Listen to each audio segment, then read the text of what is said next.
name is Jasmine. I am your chapter vice president. Woo! As well as the vice president of K4 Construction. I want to thank everybody for being here with us today. It means a lot to Yenisei and myself. Your presence here today is a testament to your commitment to advancing diversity, equality, and inclusion within the construction industry. I want to extend my deepest gratitude for each and every one of you for supporting our organization and for championing the principles that underpin our shared vision for an inclusive future. I would also like to extend a special thank you to our sponsors, Delight Cocina, YGB Design, Rochelle. Where's Rochelle? Rochelle is over here. She is here with construction jewelry. She is so generous with donating construction jewelry to our events all the time. If you guys like construction jewelry, that's your girl. And as well as K4. Your unwavering support has made this event possible. Your generosity and dedication for our cause is invaluable. Very grateful. As we embark on this journey together, I encourage each and every one of you to not, I'm so sorry, guys. I encourage each of you to not only savor the delectable offerings before us, but also to engage deeply with the thought-provoking insights shared by our esteemed panelists.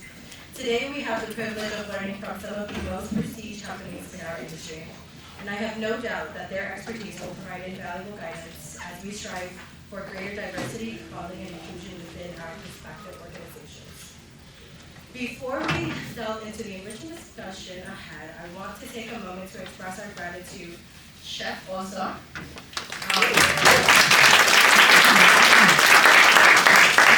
He became our official chef. That's why he's wearing the now. Thank you for tantalizing our taste buds. Yes. We are incredibly fortunate to have you today. So I will turn over the mic to him so that he can introduce himself and say a couple of words. Let's encourage him. He's a little shy. Yes.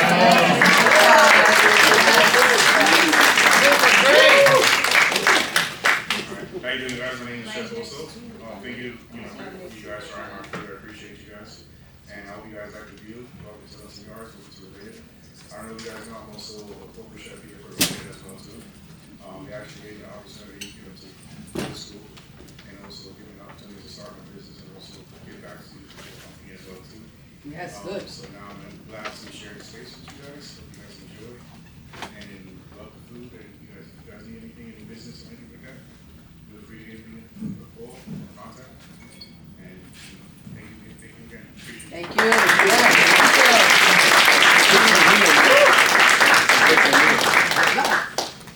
Without further ado, I will turn this show right over to you, Ms. President. Oh, I guess we'll change the agenda today. All right. Hello, everyone. Thank you for coming. We are very excited to see all of you. It's a big crowd, as always, and we have great panelists in here, and I'm sure that's the reason you're here tonight. We're going to talk for a minute about NAWIC.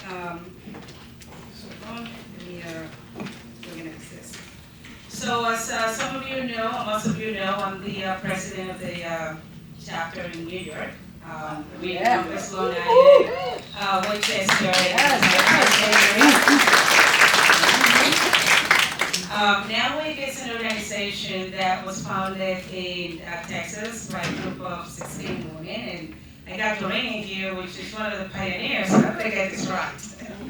So Doreen, she's sitting in the front, she's a national president, she was the president of the local chapter as well in New York. So continue with the national association. So in 1996, we actually became global. We right now are 140 chapters with the affiliates globally. Some of them are from now with Australia, New Zealand, United Kingdom, South Africa, just to name a few. So in the state we have about 120 chapters. So if any of you, or if you know anyone in construction that is within the out here or overseas, please direct them to NAWIC. We everywhere, we will gladly welcome all the women in construction. Our chapter is not like any other organization. We are only women, unfortunately. Men are welcome to join, like many of you tonight, to support and to encourage, the hard work that we continue to do and the mission that we are continuing to embrace in here with all the women that work in construction. Not just the one directly involved with construction, the offices, trade women, is everyone who is involved directly with the construction industry. Some of the membership, the benefits of our membership is educational programs, management, leadership skills. You can actually join, once you are a member, you can join any other chapter for their events. So you can, if you're traveling the country and you happen to be near to one of the chapters and their events, you're actually welcome to join their event. So that's one of the benefits as well. And for free, which is that's good. So we have professional development, we have business opportunity where we encourage the opportunities to have regional and national levels, whether you own or you business or you work for a company. So we promote all the services.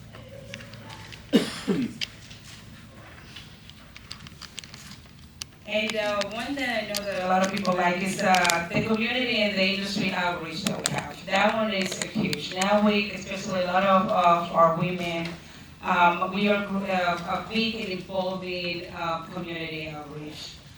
Every single one of our members somehow is involved with some sort of charity of their choices, and the head of the chapter is always encouraging and supporting those programs. So we have the K-2 competitions, we have the outreach programs for high schoolers, we have STEM program, which actually the New York City chapter is going to start right now with big programs with some of our members. Employer benefits. So the employer's benefits is dedicated to multi-skill employees, increasing productivity and company recognition. Developing and promoting industry values and culture, offering exposure to new skills and technology, promoting professional certifications, coaching, and mentoring. We're building a strong industry by promoting NFF, K-12, which Corinne is very big in that program. That is a program that we actually, Corinne, you want to talk a little bit about NFF? I'll give you a minute. Yeah. Oh, no. Okay, there. All right, so anyway, so now we basically build leaders. That's what we do. And I thank everybody for coming again. Let's start. I know that it's hot in here, so I want to kind of get you out of here quickly. So let's start our program today. All right, let me,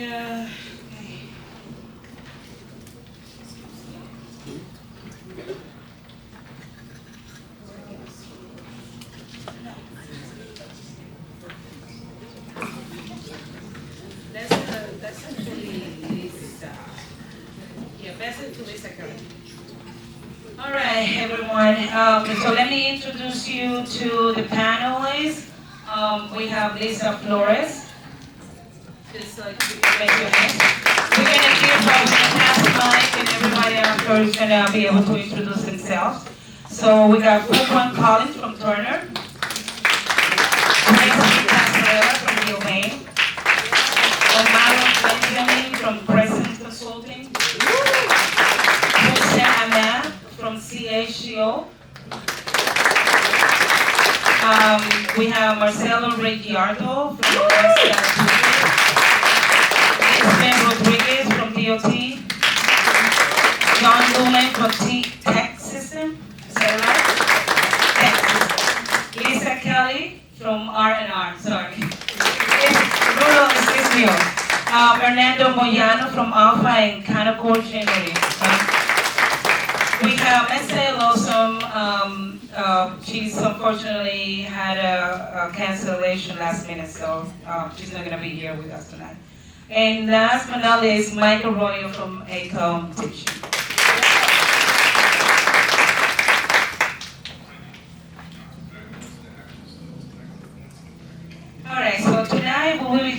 about fostering belonging by bridging the gap between intention and action, inclusion in the workplace, why it's important, and how to help empower it, and action that reflect the DEI language evolution.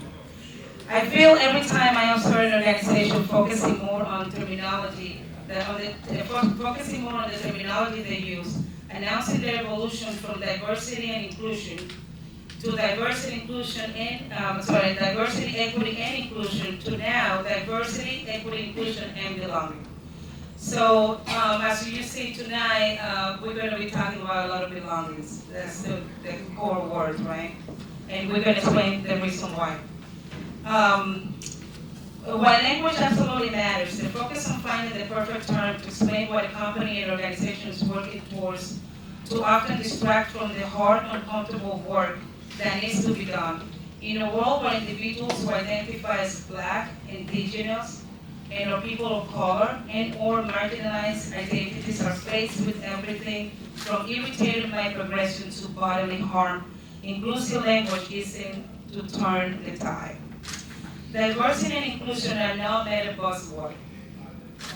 They form the foundation of a prosperous and innovative society. When individuals from diverse backgrounds, experience, and perspective come together, magic happens.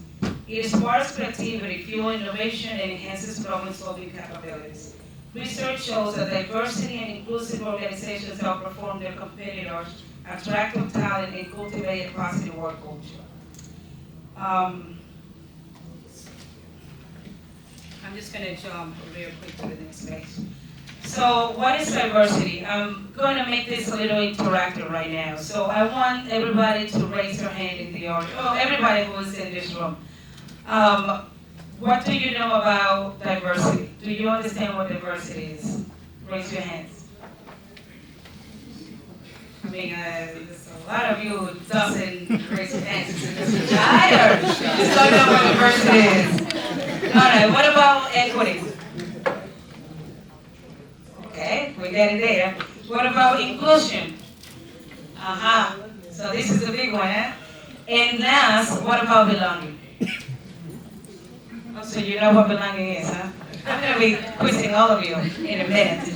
All right, so what is diversity? Diversity in the workplace is a representation of different characteristics that employees can have. These unique characteristics can include sex, race, sexual orientation, gender identity, and ability. What is equity? Equity at work is all employees at all levels being treated in an impartial, fair manner. This fair treatment includes pay and total compensation packages, opportunities for development and career growth, and accommodation for folks for varying abilities. What is inclusion? Inclusion in a workplace setting is having an environment where all employees feel valued, supported, and welcome for who they are. And what is belonging? Belonging is the feeling that employees have when they feel accepted for who they authentically are. In a way, belonging is a result of employees fostering diversity, equity, and inclusion in the workplace. So I know that in the last DEI event that we had about a week ago, Janice actually wrote one, a very famous quote, and somehow it's going around on all the LinkedIn posts as if she actually put the quote. So I want to clarify that the quote, to build a metaphor from diversity and inclusion using the author, Bernard Myers. Bernard Myers is actually from Baltimore. He's a working class to become a Harvard-trained lawyer. She's an entrepreneur, she's an author, and cultivator, innovator. She's an activist, author, and a blogger. She's very big in forging and in pushing the DEI, matters at a much larger scale. So what she actually says is diversity is being invited to a party. Equity is everyone being offered the same snacks. Inclusion is being asked to dance. And belonging is the guest saying, thanks for welcoming. That's exactly how she put it. And with that, I just want to pass the mic to our panelists in here, and let's get the show started. We have a big selection of questions that every one of them feel very compelled and I guess personally attached to it. So you have a mic in the middle, right? So why don't we start with Lisa Flores from the mayor's office. Lisa is the director, and you can introduce yourself.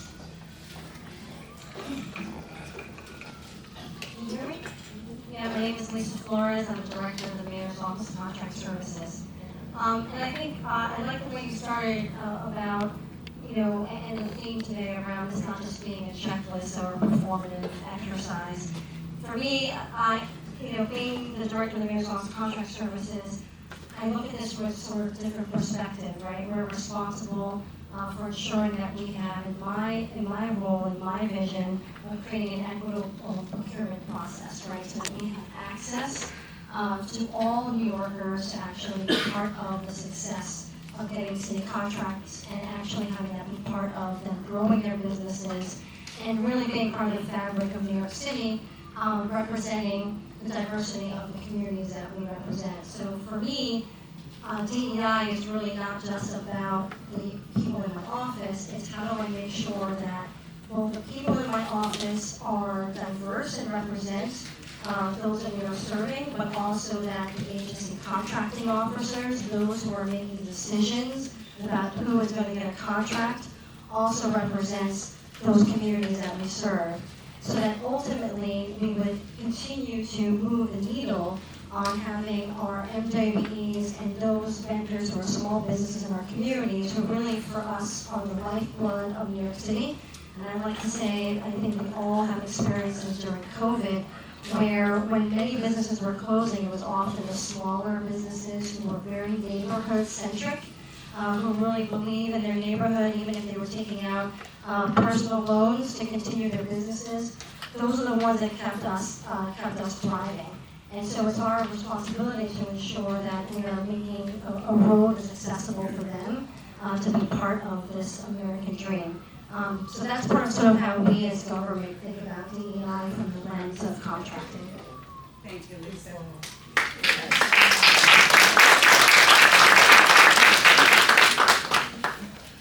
Next, we would like to hear and introduce you to Fuquan Collins from Turner. Good afternoon, everyone. Fuquan Collins, Vice President, Chief Diversity Officer for Turner. So in my role, I have the opportunity to shepherd Turner's external DEI focus, so our supply diversity program. I work with minority and women businesses, but also internally, our DEI programs, our employee resource groups, our talent development, as well as our diverse recruiting. So happy to be here. Thank you for having me.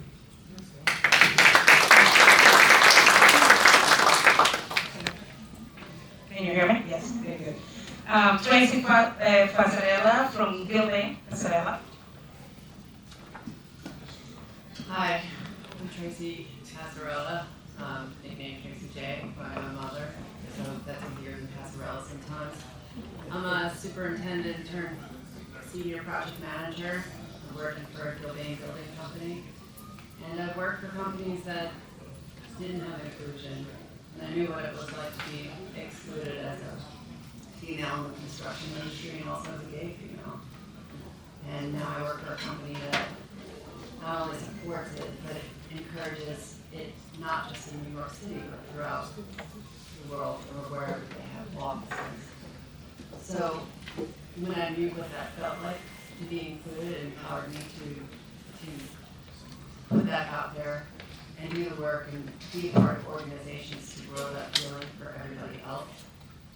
And I'm proud to be on a project where we had a goal of 30% for minority inclusion. We're at 60.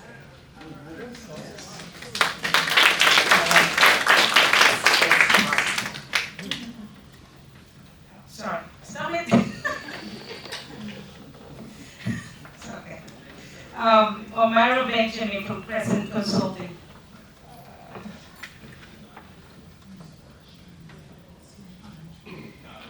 Hello, everyone.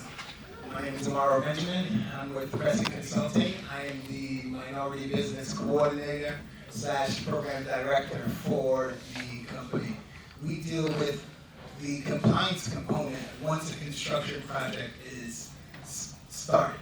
So the GCCM or the developer brings us in to do the integrity monitoring on the project. And integrity monitoring goes into what Tracy mentioned with the 30% goals. So when they have these goals that are associated with these projects, we ensure that these goals are met onto the project. That's what we do. Thank you. Moise Ahmad from CHO. Here. Good evening, everyone. My name is Hamza Ahmad. I'm a principal owner of CHO Inc. We are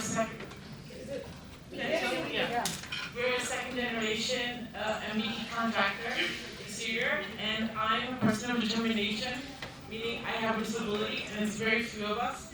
When I first started a couple of years ago in the construction, I felt uncomfortable because being a person of determination, being a woman of color, it's not easy, as Tracy mentioned it, but I finally feel like I belong because I've met so many wonderful people, and we're growing in the public sector as an emerging contractor. So I look forward to hearing what you guys have to say and what I have to say. Thank you.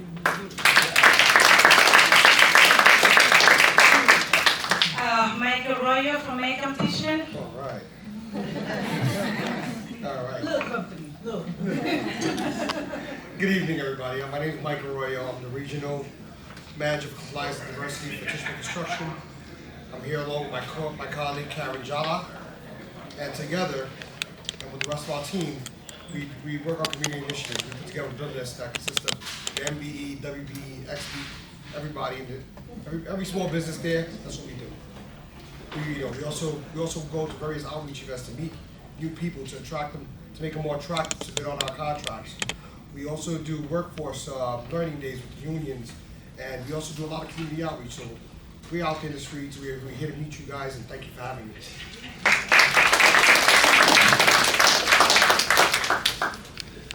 Lisa Kelly. Hi, I'm Lisa Kelly, and although I've been doing it for a couple months today, I just announced the launch of my own consulting company called Radical Results. What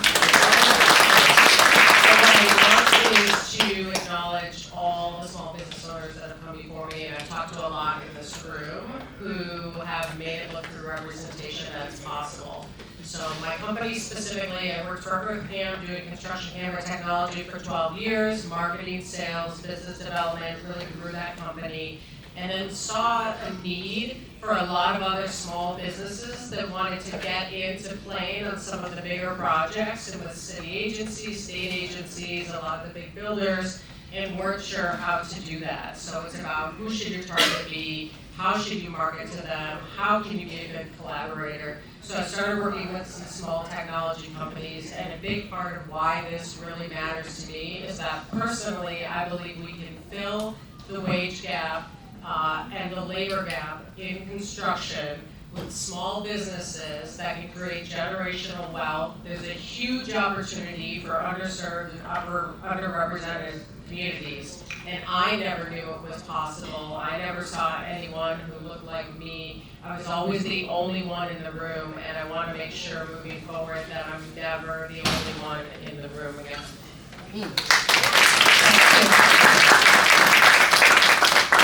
Fernando Moyano from Alpha and Canaccord Genuity. Good evening. So I'm Fernando, and I'll confess I live two lives. My one life is my corporate life. That's in financial services. It's afforded me the opportunity to work with firms like Canaccord, Morgan Stanley, Bank of America, the Federal Reserve, and Major League Baseball, where I co-founded the first Latino business resource group at MLB. My other life, though, is a life of service, and that is through an organization called Alpha, which is the Association of Latino Professionals for America. I serve as their Director of Professional Programs and Events. And so in a nutshell, what we do is we work with a variety of community organizations and corporate partners to develop programming and events that highlight our community as thought leaders, innovators, and prepare people ranging from students to senior executives to keep excelling their careers. So looking forward to discussing more of that with you this evening. Thank you. Thank you. From Texas System. Can y'all hear me? You make fun of me, they just asked me to be a podcaster, or I'm an off-state guy with my voice. Good evening, John Lullen. I work for an organization called Tech Systems. If anyone is unfamiliar, it's actually not in the construction industry, so I might be the diversity from that perspective in this conversation. They're actually a global technology and talent services organization that helps multinational technology clients achieve their business transformation and digital transformation goals. I've been there for 11 years. I started out as a technical recruiter and then became an account manager. I had the privilege of leading our business operations out of Albany, New York, and Stamford, Connecticut. And for the last 3 years, I've been our manager of Marketplace Diversity Solutions, which is a very long title that I wish I could change. But essentially what that means is I support our customers on all facets of diversity and inclusion. So whether we're talking about attraction of a diverse workforce, retaining, inclusion programs, workforce development on two fronts, meaning giving folks the skills they need to thrive within technology, as well as helping leaders lead inclusively and build technologically safe environments, web accessibility, and supplier diversity as well. It's extremely important for us. Outside of Tech Systems, I sit on a couple boards. If anyone's familiar with Perscolis, they're a national nonprofit that provides tuition-free workforce upskilling for people from all walks of life. I'm on the New York City board for them. Blacks in Technology as well. I'm on the Blacks in Technology board. And then newly, there's an organization called Experience Futures. Experience Futures is a social impact startup incubator. So helping startups that are focused on social impact and responsible technology basically hit the goals of it. So happy to be here.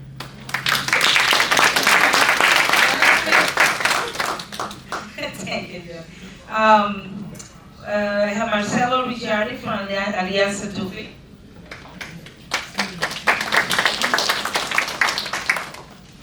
Good evening, everybody. First of all, thank you for having me as a panelist. I was here a couple of months ago and came away incredibly excited about all the power in the room, all the badass construction women. I'm a product of a working mom, and I know how hard it is to balance, so you guys are really rock stars.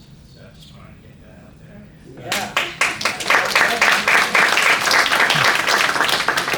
I'm the owner and CEO of a company called Alianza Duffy. We're a full-service office contract furniture dealership. Besides furniture, we also play in the curtain wall and interior wall space. And we focus on value, the right combination of product, service, and price. I'm originally from Uruguay. My company is Hispanic MBE owned. That's my day job. My other day job is listening to what Jackie Pina tells me to say as the chairman of the NHBG, the National Hispanic Business Group. And our mission is to develop business for Hispanic-owned companies. And we also have an education fund for young Hispanics going into college. Those are my passions.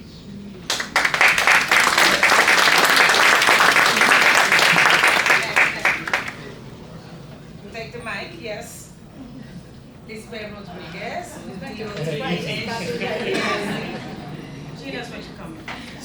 Good evening, everyone. Thank you for having me as well for this amazing session. Everybody inclusive here, diversity, everybody have a little piece of that.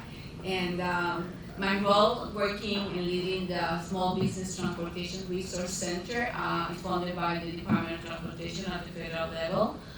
They provide technical assistance and support for small businesses. So we're looking for all the businesses on the serve that are looking to partner with USDOT at the state and federal level. So that's my role. And it's interesting because I'm just saying that diversity is part of when we talk about serve the small businesses, is diversity because they're looking for opportunities.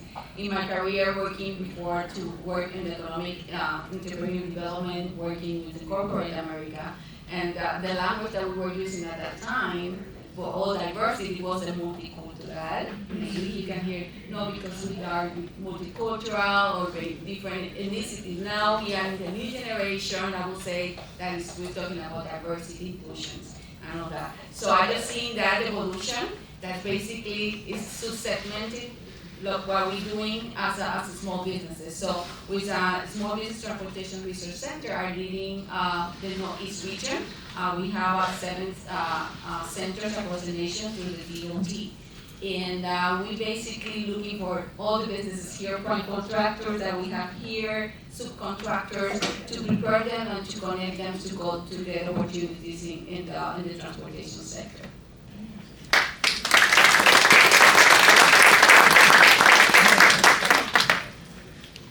Well, you're about to actually experience and to hear so much insightful information.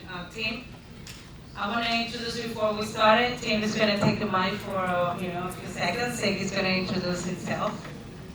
So hi everyone, I had the chance to meet many of you already. For those of you who I didn't get a chance to meet, I'm a guest here tonight. My name is Tim Foley. I'm the CEO of the Building and Realty Institute, which is a real estate trade association north of here in Westchester, Rockland, and Putnam.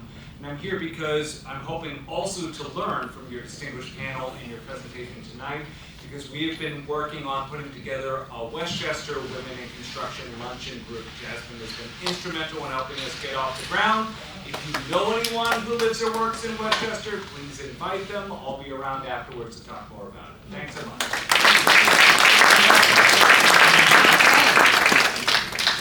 So let's get started with the program. All right. So creating opportunities. John Lowen. So what challenges have you encountered in implementing the DEI&B initiatives within your organization, and how have you addressed them? Yeah, that's a big question and a good question. Yeah. What I didn't share when I introduced myself is that our organization's tech systems, we've been very intentional about DEIB for I would say the last 12, 13 years. And our focus is on workforce, workplace, and marketplace. And when I introduced myself, I explained the marketplace component. I think internally the biggest challenge for us is just building a diverse pipeline of leaders. So identifying folks that are high potential from historically marginalized populations and then showing them what could be. And I think about myself when I joined the organization 11 years ago, I didn't see anybody who looked like me in Tampa, Florida. So for a second I questioned if I could actually thrive in the organization, right? So what we've done to address that is actually build mentorship programs, sponsorship too, but really focusing on mentorship to guide folks, to give them the representation that they need, and then hopefully that opens doors from their mentor, that their mentor will give them access to their networks, which then create that sponsorship, and also development programs, right? Just workforce development. I think about myself again, when I first started, I thought that I could put my head down and grind, and I would reach the stars, and that was false. So I think that's the biggest challenge internally. I do want to give the external lens, because again, when I explained myself, I mentioned that I'm more customer facing, focused on customer engagement within the technology industry. So this might elicit a response, which is kind of intended. I think a challenge externally for us is when I'm sitting across from a technology executive, myself or my team, and we're talking about diversity and inclusion, and this person says, I care about diversity, I care about inclusion and belonging, but John, I just want the best candidate for the job. Exactly. So for me, in my opinion, that term is rooted in bias. Yes. And it can mean a couple of different things, right? You're saying that if we focus on creating opportunities for folks from historically marginalized populations, we're negating merit, which is false. Or you could potentially be saying it's that unconscious bias where someone that might be, cisgender white man, you might be leaning that way because like attracts like, right? So I think that's the biggest challenge externally. And how I'm addressing that is just really around education. Education. I wish that what I'm about to say I coined, but I didn't. I know you've heard me say that before, but I'm not about to say what you've heard me say before. Yeah, what happened? I need to hear that again. I was listening to a webinar, and I heard a CEO of an organization say that diversity, equity, inclusion, belonging is a mountain that you can summit. Right. So for me, it's just consistent education, helping people understand that when you say things like that, it's rooted in bias. And I question where that's actually coming from. Do you truly care about diversity, equity, inclusion, or is it just performative statements that you make? And this is exactly why this is becoming a big topic now, because most organizations, and as we've been talking, I Need Your Build and the DEI panel, is that for a lot of organizations, it's considered still a tick box. It's they just want to hire you so they can check their box, but it's not really, like, what are we doing to change that? I would say, in terms of the challenges, and it's very interesting because we used to receive a lot of clients in different stage in their businesses, and when they're looking for opportunities, particularly at the state, city, state, and federal level, period is saying that they're saying, how can I be ready? Sometimes I need to compete, and the education is so important. And also just to see that they have the resources and also we can talk on their own language, what it means. That I just seen working through my career between, corporate and the small businesses and now with federal, the government language. So it's important for our businesses that are considered diversity to understand that language too. So sometimes it's really competitive, but it's important to understand that language in order just to get opportunities in the project as well. So I think that is one of the challenges, to educate, and just going on the same line, to educate and just to also understand what's the language to work with the prime contractors, with the different agencies, that we do have a new process. That it's the same thing when we write a proposal, maybe it's a different process that you work in the proposal when you go to the private sector.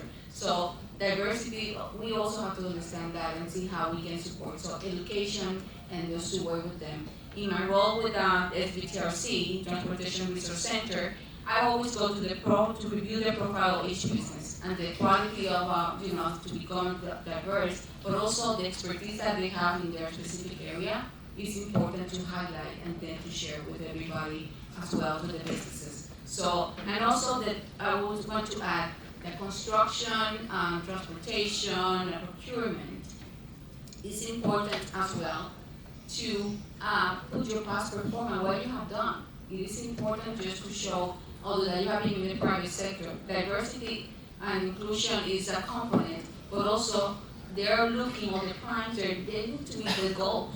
They need to bring small businesses as well to the project. So that's the opportunity to be ready, to be prepared for those opportunities.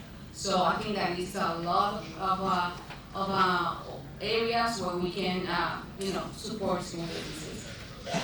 And I think that Hansen actually have some insightful information. So the last couple of years, we've been, I'm not enough. This is not working. So the last couple of years, I've joined my family business and we wanted to go from private to public. And one of the basic reasons was my last name is Ahmed, and a lot of the local law 11 jobs, 126 roofing jobs, when they saw our name, automatic rejection. And I was like, okay, that's fine. Our color, our religion, everything is gonna be a problem. When I joined the public sector, and I agree with both of them, it's a lot of education. I didn't know anything about the public sector. I didn't know what R5 meant. I didn't know what a G702, G703 meant. We just digged in. And the most important aspect of education, the reason why I'm sitting here, is because I got educated through these programs, like SCA, MTA, Gilbane. I didn't know how to get bonding at one point, and it takes time. My only issue with the MWB community is, don't think just because you got a state certification that you're gonna get a job. Actually make an effort to talk to these people. Talk to people, try to get procurement. The minute I came in, I knew she was DOT. I was like, hey, we're MBE, we would like to work with DOT. There's nothing wrong with it. So please don't sit and wait for the opportunity to come to you. That is the biggest issue that I have with our education. Stop thinking you're gonna be a millionaire just by having that certification. You need to get the education and meet the people. That's all I have to say.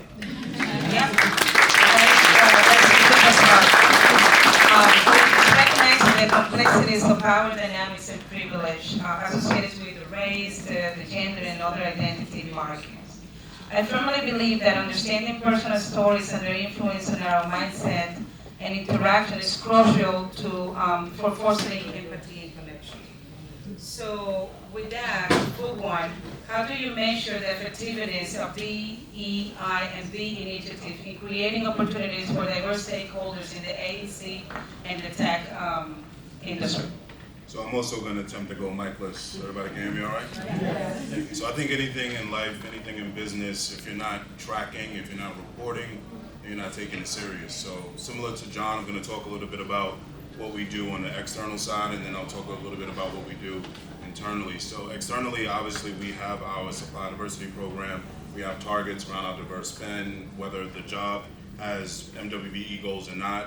Turner's focus is always to try to at least achieve 20% participation utilization of MWBE firms, whether it's a public project, private project, regardless of whether, again, there's stipulations or goals associated with it. That's our focus. So we also track our diverse spend. We like to see, are we increasing, are we decreasing, are there certain market segments where we're starting to see that we're having more success in terms of growing and providing opportunities to diverse firms, or are there certain markets where we're lagging? And then beyond just saying, okay, we achieved a certain amount of percent, we've checked the box, pat ourselves on the back, the real focus becomes in what are we doing to help grow and scale these organizations once they have the opportunity. So part of the metrics that we look for is, do we see diverse firms, do we see these firms kind of growing in terms of their actual staff? Do we see them getting a larger space? They were at a 5,000 square foot facility, now they're at a 10,000 square foot facility. So all those things are kind of indicators to make sure that what the strategies, the programs, the intentionality that we're acting with is actually manifesting itself. And I'm hesitant because I don't like to put unfair burdens on women or minority businesses that we don't put on majority businesses. However, in order to substantiate the intentionality in which we're acting, in order to make sure that our clients continue to invest in these programs as well, it's important for us to be able to track, to be able to report on these initiatives so that we can measure that success. Now internally, we kind of do the same thing, right? It's one thing to just say our company is serious about diversity, we're serious about equity, we're serious about inclusion. But again, if you're not tracking that, it's kind of just words, right? These are kind of just ideas and they're kind of just hollow. So for us, back in 2020, we established our first equity audit. So we took a hard look at ourselves as an organization. What do we look like, right? Where's our representation? And surprise, surprise, our organization looked like a pyramid, right? A lot of diversity at the entry-level positions, and as you continue to ascend to higher management positions, it was a precipitous drop in that diverse representation, both from a gender perspective and an ethnic diverse perspective. We also looked at our talent mobility. How long is it taking for a non-white heterosexual male to progress through the levels in the organization, right? So what was your experience like when you came to work for Turner? If you showed up as anything but a heterosexual white male. We saw that people were taking longer to get promoted, they were taking longer to get these opportunities. So once we had that data, because we're a company primarily of engineers, right? So we're always move on data. We knew what our starting point was, right? We knew what we can do to kind of change that the dynamics of our organization. And I always make it analogous to a thermometer and a thermostat, right? We all know what a thermostat does, right? A thermostat actually adjusts the environment in the room. A thermometer just reads you whatever the room is telling you. So our goal, our focus was to kind of operate more as a thermostat. How can we change the dynamics? But in order to do that, we have to know where we were starting from. So we enhanced our diverse recruiting. We started working with HBCU organizations. We established a tuition assistant scholarship program. And then we also created a accelerator program for our diverse staff. So executive coaching, really doing things that we felt were gonna help us to not only have diverse representation within our company, but ensuring that that diverse representation was equitably distributed through all levels of the organization. But the key thing is you have to track it and you have to report it, and you have to be honest. You have to be honest where you were. When we first presented the findings of the inaugural equity audit, I mean, the faces on the executives, right? Because it was right in front of them. They couldn't hide behind the numbers. This wasn't just somebody pounding the desk saying, oh, this isn't fair, I'm not getting opportunities because I'm a woman or because I'm diverse. The numbers were saying it, right? And then look on the leadership space like, wow, I've been overseeing this. This happened on my watch. So that raised their level of investment in looking to change that. So I definitely think tracking and reporting is the way that we measure all these initiatives. Oh, that's a big insight. So, John, can you provide insights into the role of leadership in driving the DEI&B efforts with your firms or your community? Absolutely. For us, diversity, equity, inclusion, number one, is not a function of functions that live just within HR or that live within our inclusion, diversity, and equity team or our corporate social responsibility team, as many organizations might think. For us, it's the responsibility of every leader within the organization. to focus on, I mentioned it earlier, psychological safety, but we actually teach what does that mean. It's a big phrase, right? So we focus on what does that mean? What does it mean to lead inclusively? If I have a team of people that potentially might be homogenous, and I have several onlys or fews on the team. If I come from a completely different world, how do I lead them, right? So honestly, it's a lot of the things that Juan said, and I was listening, I was like, damn, I say something else now. He said a lot of what we focus on from a leadership perspective. But that's a lot of it. Honestly, I'm gonna go back to education again. DEI for us is something that permeates throughout the organization. And from a leadership, there are a lot of things that we coach the leaders on. What does it mean to be vulnerable? What does authenticity actually mean? What's the difference between equality and equity? Because when you were asking us, a lot of folks were raising their hands, some folks weren't. It's like, hey, well, I want to build a team, I want to focus on equality. Well, equality is this. Equality is, I'm 6'2", and everyone in this room is about to do a cycling race. And the bike, we're all getting bikes, and my bike fits me. But we all have bikes, but y'all got my bike. So it's equality because we all have a bike. But that bike is not going to be equitable for you if you're not 6'2". So I give those examples because it helps leaders understand why all of these terms, diversity, equity, inclusion, belong, and why they're so important. Two other things real quick as we focus on teaching leaders what it means to communicate inclusively and what it means to truly actively listen, as well as having a growth mindset, right? Because again, like attracts like, and for us, we try to move away from building homogenous teams and focus on building high-performing teams. What about you, Yenisei? Well, basically, we work with that diversity. We see like the process to integrate, and I always try just to define the different ways that when you say inclusion, diversity, if we compare, and like the way that you're saying that just to compare with something, we basically work in our family. We have diversity initiative is like, we have family in different ways. I mean, women, boys, children's, grandparents, someone that maybe is dealing with some health issues or maybe some disability, some area. So the same thing that we have in our family, then it's just going to the business. So at the same time, we have different ways just to approach. So when I'm just working now with DOT, they're also putting together the whole staff as well to be sure that we can bring in our team just the different that we have as well that we have in our families. So it's basically that the same process. So diversity for me is family. Inclusion is like the dynamic that we have. And when we say belong, it's like community. So we create that another environment around the projects, around our colleagues, our employees. So that's something that DOT is working, and I'm just seeing the process as well. And in our program, for example, the leadership that we're working, women's now, we are having more presence right now in the transportation sector. We're working in that, so we haven't played that role. So, and also we are just thinking about transportation, for example, MTA, working now with just to put elevators on the trains. So because in the family, there's someone in your family, right, that has some disability. So it's an extension in the different ways that you have in your experience at the family that also extended to your life in work and then construction and everything. So I think that it's something that we have to take in consideration, and it's part of your dynamic as an industry.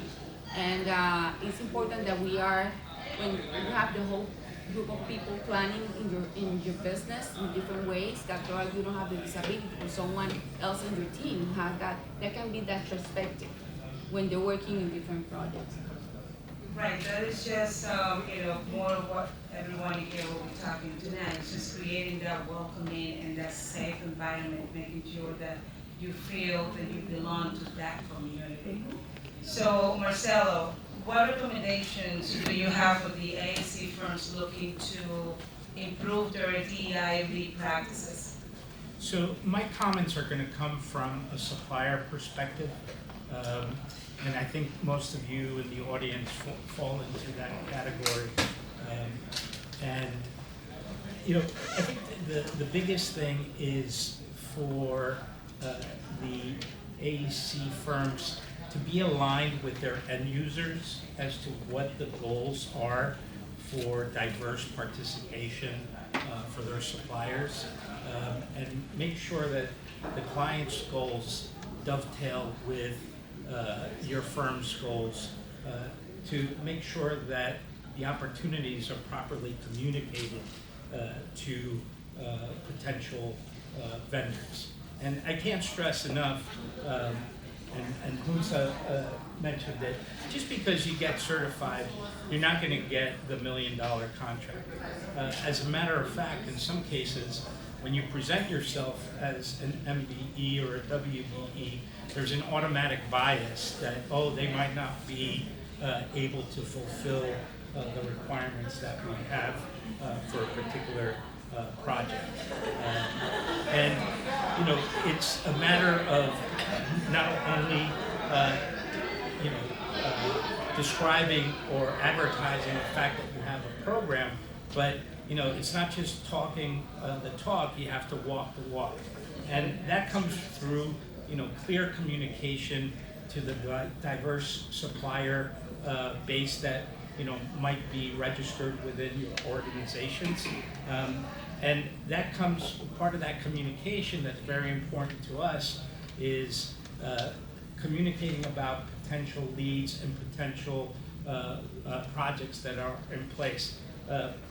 And that comes by building relationships and being there and being patient, because if you go into somebody's organization and say, hey, I can sell you that chair, and you know, give it to me instead of your current vendor, you're basically kind of sideways insulting the person for having selected that vendor to provide the service. You have to be there as an alternative with a focus on value, the right combination in product and price. So really aligning with the end users, communicating in a transparent fashion to potential suppliers, and also if there's not an opportunity, you know, we face rejection all the time. I always tell people, you automatically have the no. You can always ask, and you'll potentially get the yes. And that patience and perseverance.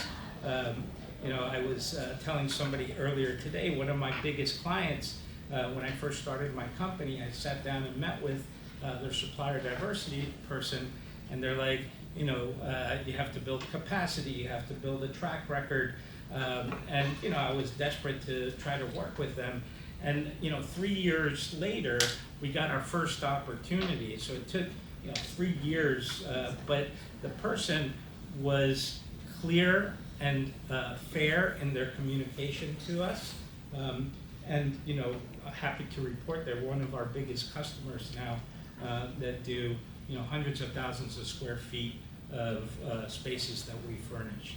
So, and then if you're not certified, and you know, last time we were here, it's really important that you get certified. And there's so many resources available, you know, whether it's the DOT or the NMSDC or the City of New York Small Business Services. You can get certified, and if anybody has any questions, I'd be happy to help out. I've been fortunate enough to grow the company, so now I spend some of my time mentoring startups that were in the same place I was almost 20 years ago.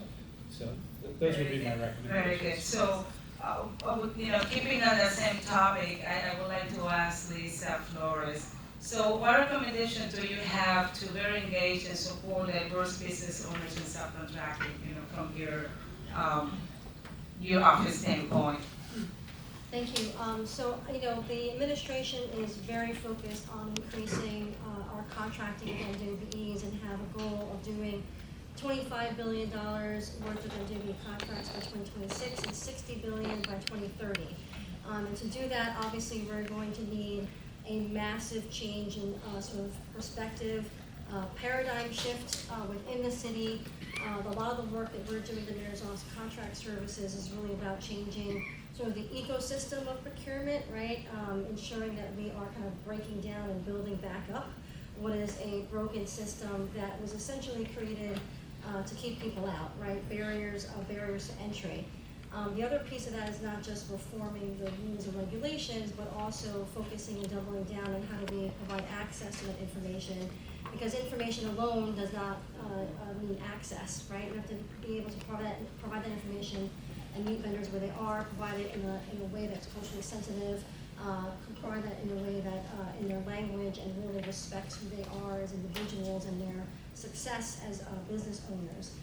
But I would say for some of the folks who are here up in the panel, a lot of these people over here on this side, some of you guys on this side, right? But it's really, I kind of challenge you all as our partners here, especially in the construction industry, to really, I would say, start with like looking from within. And I think you were talking about this earlier. First kind of fix your house, right? If you look internally as a business, a large business who is going to potentially subcontract with others, if you do not represent the community, if you are not diverse internally, if you don't have sort of a program that really focuses on growing your own staff, you're kind of talking out of two sides of your face, right? And you are not going to end up being sort of our preferred large prime partner because we are at a time right now where we do not accept just performative, put in a Schedule B, and here are all the names of the MWBEs that I talked to at some event to get them to sign up so that I can win the bid, but I'm never going to give them any money. I'm never going to actually give them anything. I'm going to all switch them out afterwards, right? So you got to really walk the talk there, as we mentioned earlier. So I would say that fix your house, look internally first. And then really part of that is building those programs aside from your internal staff, but building those programs that focus on building capacity and mentoring organizations and companies. It is not a dirty word to say that we need capacity, and doesn't mean that a small vendor or a vendor who wants to subcontract or grow as a prime can't do the work. Everyone started off at some point as a company that needed access to capital, they needed a mentor, and they needed someone to help them sort of navigate the process. So stop looking at that as sort of a dirty word or something that is a barrier for you to work with subcontractors, and really double down on creating those programs that helps them not only start, but grow and become one of your preferred vendors and potentially a competitor to you, right? And that's okay. There's enough business in the city of New York for everyone to get a piece of the pie and create that pipeline. And then I really think about connecting, as you mentioned earlier, connecting with municipalities. New York City really has tried to, we have a lot of work to do. We're far from perfect, but really doing a lot of work in ensuring that we are not only certifying MWBEs, but really connecting to those opportunities. So for a lot of you in this room, you are part of that connection to those opportunities and working with us on getting our list, our very nuanced list of MWBEs or certified professional services, A&E services, and that are available and ready to work with you on some of these projects. But there's a lot of opportunity right now in the city of New York, and we really can't get this done without us being partners. If I could just add, once you're certified with the city, there are a tremendous amount of free programs, anywhere from legal advice to mentorships to access to capital, and I can't stress enough free. When did you talk to a lawyer that didn't charge you? So, and the contracting opportunities come organically through your work as a salesperson, but also there's tremendous technology behind the procurement that the city does. And you have opportunities also to get $1 million plus contracts. 1.5. 1.5 with no competition. Without bid. Without bids. 1.5 without bid. So Mike, what is education doing in the same respect? Sorry, what was that? Question, what recommendations does you have, or accomplishment, have to better engage and support diverse business owners and subcontractors? It's a lot of the things that you just heard from Lisa. Right. And, it's a lot of it comes from mentorship programs to programs like Long Island Ascend, the Ascend program, the MTA mentoring program, NAWIC here. I mean, Thank you. also, Shout out to NAWIC. Also, opportunities also come through. I look at it from from a staffing standpoint. You got to, if you have a good staff, it's going to lead you to contracts. it's gonna be your contracts off, on and off the field. I mean, you got it. It's like the seed in the plant story, right? You plant the seed is you engaging with me and you possibly grow your business. And that plant that grows now is gonna nourish and feed others. So you gotta start somewhere. There's, then you gotta stay in contact with the parts, all these all amazing panel members here. They're gonna help guide you to other contracts. And another thing is about a competition. Even though you may need certain qualifications to do work with us.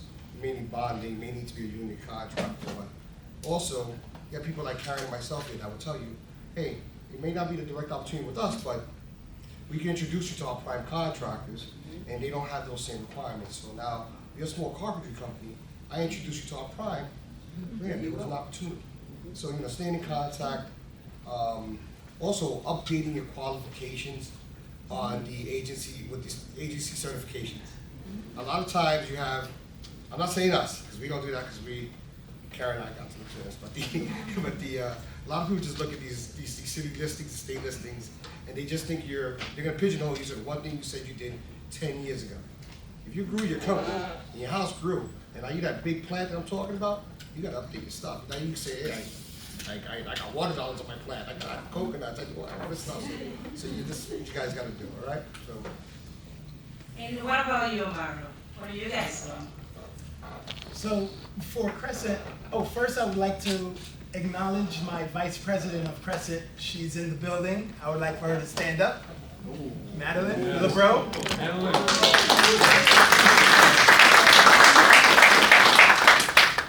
So one of the strategies that Crescent has implemented once we're involved with a project, it's unbundling large packages. I'll use an electrical package. An electrical package, $41 million. You're awarding that to one contractor. In our Crescent, our mantra is bridging the diversity gap. So awarding $41 million to one contractor, and he's gonna fill out his subcontractors, doesn't work for us. So we work with the CM to unbundle the package.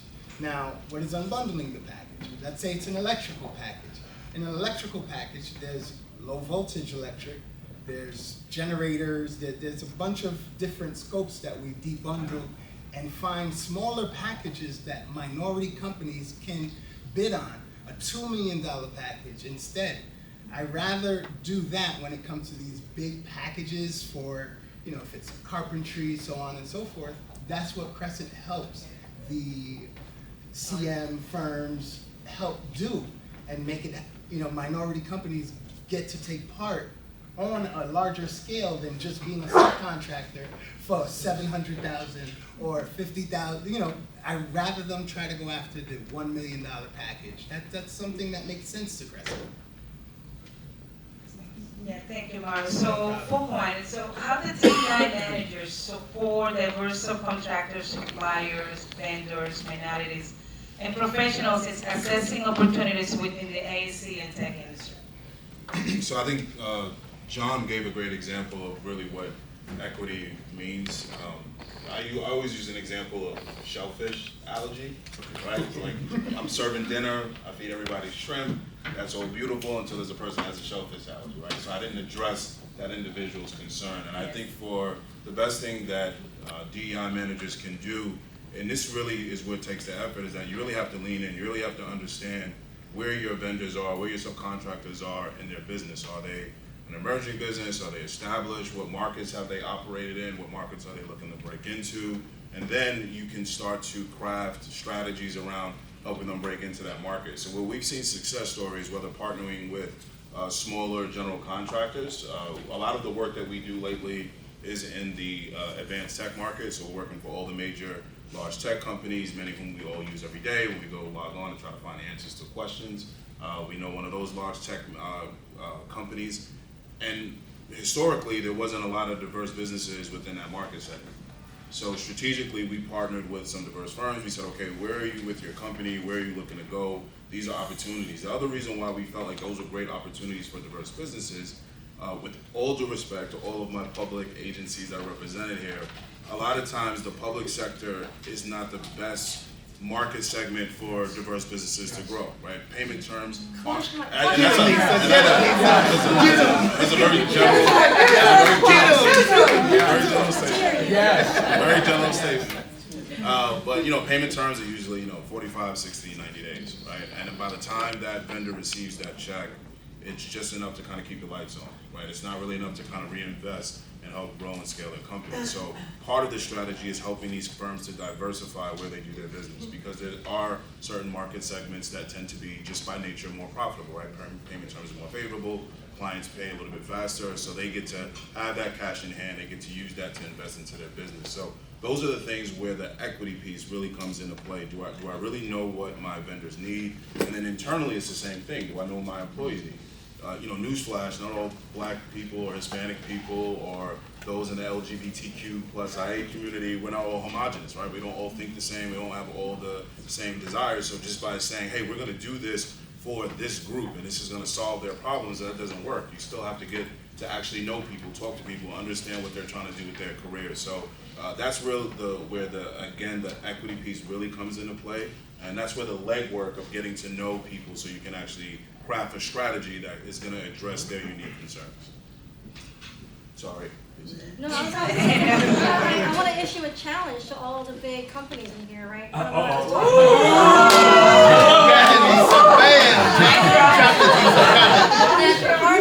of that partnership is, as the government continues to evolve and create better business opportunities and getting a better business partner with those terms and conditions, we're looking to the large companies to meet us halfway in what are you offering? I'm not saying you, but I'm saying what are you offering in terms of access to capital to bridge that gap, to make sure that the subs can be paid while they're waiting for the prime to pay you, right? And so I think it's really also about, all honesty, all joking aside, the creativity of nothing is going to be perfect all at the same time.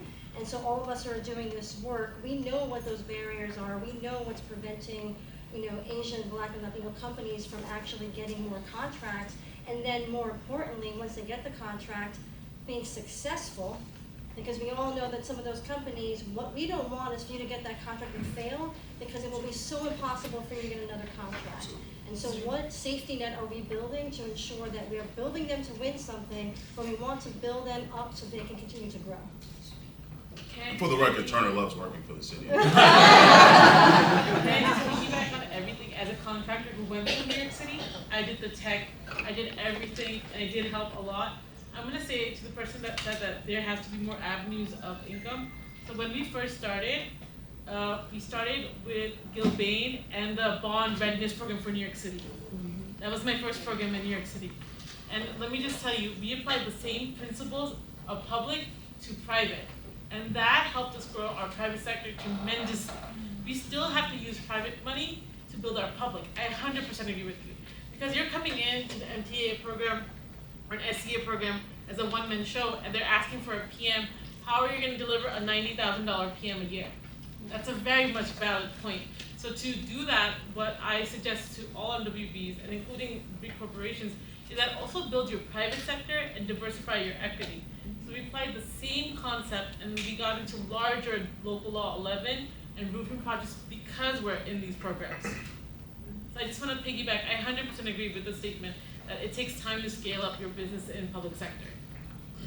So then let's have Tracy answer to those questions, since you're attacking your brain every now. So Tracy, how do you create a They're very honest. Yeah, we have a rising contractors program, and teaching people on how to be successful. And as everybody's talking, I mean, I'm not doing the data. I'm being reported to for the data and trying to figure out what we can do on our side. And what I do as a project manager is I get to set the tone. I get to have somewhat of control of what we're going to do and how the culture of the job site is going to be. And I'm just sitting there and I'm very direct. Because when I hire you, you're my partner. We're in this together. It's not me, the ivory tower, and you're down there and all your problems are not my problems. They are my problems, and we have to do this together. So what I try to sit there is when I hire somebody, or if I'm reading about a company, or you're interviewing with me, I have that mindset to give chances. My mother, she started her own business. She didn't graduate high school. She was ground up and fought. I have that in me to fight, but I didn't do what you all do. I didn't start my own company. It's a very huge thing. People dream about it, and you're there. So when you come in my door, I'm thinking, wow, you have a dream, and I want to see you succeed. So how are we succeeding together? And it's a very honest conversation. And one of the things that I try to notice, and I come to panels like this, and I listen, and I try to talk to all the contractors that I can, is to understand what's the common problem for performance.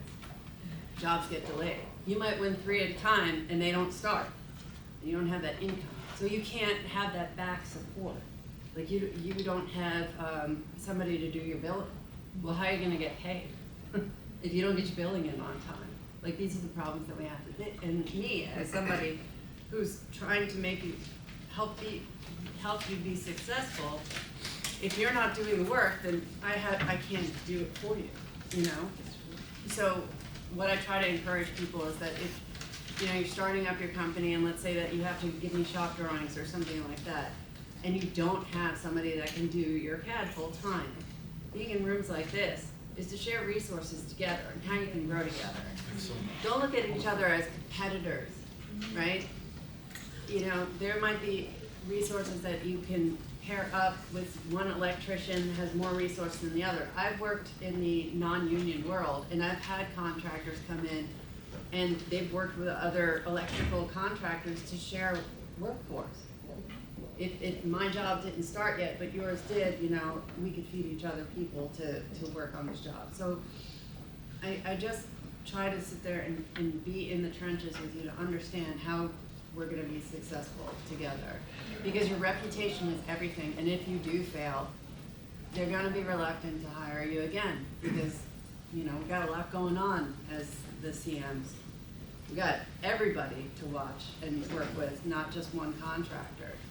So we need somebody to meet us halfway, and you know, by proving the success, I'm setting an example for everybody else to gain that trust. And I'm willing to do that, and there's a lot of people willing to do that, but we have to see it grow and be successful. You know? So, Tracy, it is critical to give a voice to underrepresented groups at any company. How is your organization fostering DEI&B to improve the LGBT workforce diversity? So in New York, you know, more places like San Francisco, you have more of a chamber of commerce for the LGBT community as far as contractors are. It's not really like that. It hasn't really caught on here as being something that I see or coming in. But what I can tell you is, you know, we all know the culture of the construction industry. With, you know, it's if you're not like looking at a woman walking down the street and catcalling them, then, you know, you might be gay, as if that's a bad thing. So what we try to do, and what one of the first things that I did when I was a superintendent and got to run my own job site, is that I get to set the tone. I get to make everybody work together. Whatever is going on in the world, whatever is out there is not in here. And in here, everybody's equal and everybody's safe. You know, I even wrote into my rules that if you do sit outside at lunch and you catcall women walking by, I'm kicking you off the job. I'm very strict about it. You're not playing derogatory music towards people, you know, a lot of music that comes out today. You just respect, exactly. So with the LGBT community, like you know, you get people that are afraid to walk into this environment. But when you see something like, you know, your rules of inclusion as soon as they come in, and you see some sort of representation, or if you see a rainbow flag on somebody's desk, it's signaling that you're safe here. And it's changing. And we're doing it. And it's possible. And it's a better environment. People work together, they communicate better. So it's simple things like, hey, to a gay person who's not necessarily out at work, if you ask about their weekend, they can't really tell you. And it's uptight, and you kind of avoid that. But if you don't have that camaraderie, we are living off of camaraderie. Safety, communication, for safety, to keep each other safe. If you're isolated, you don't have that camaraderie, and we need it in construction. All of us, on every single level. So, setting the tone of the inclusion is definitely what's changing this industry.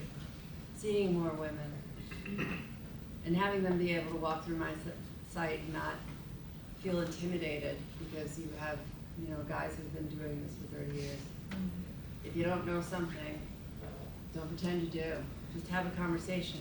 You're here, you're hired to do a job, focus, do your job, and do it well. And maybe people think that, well, why do I have to work harder than that guy? Why aren't you just working the best that you can? And don't even think about it.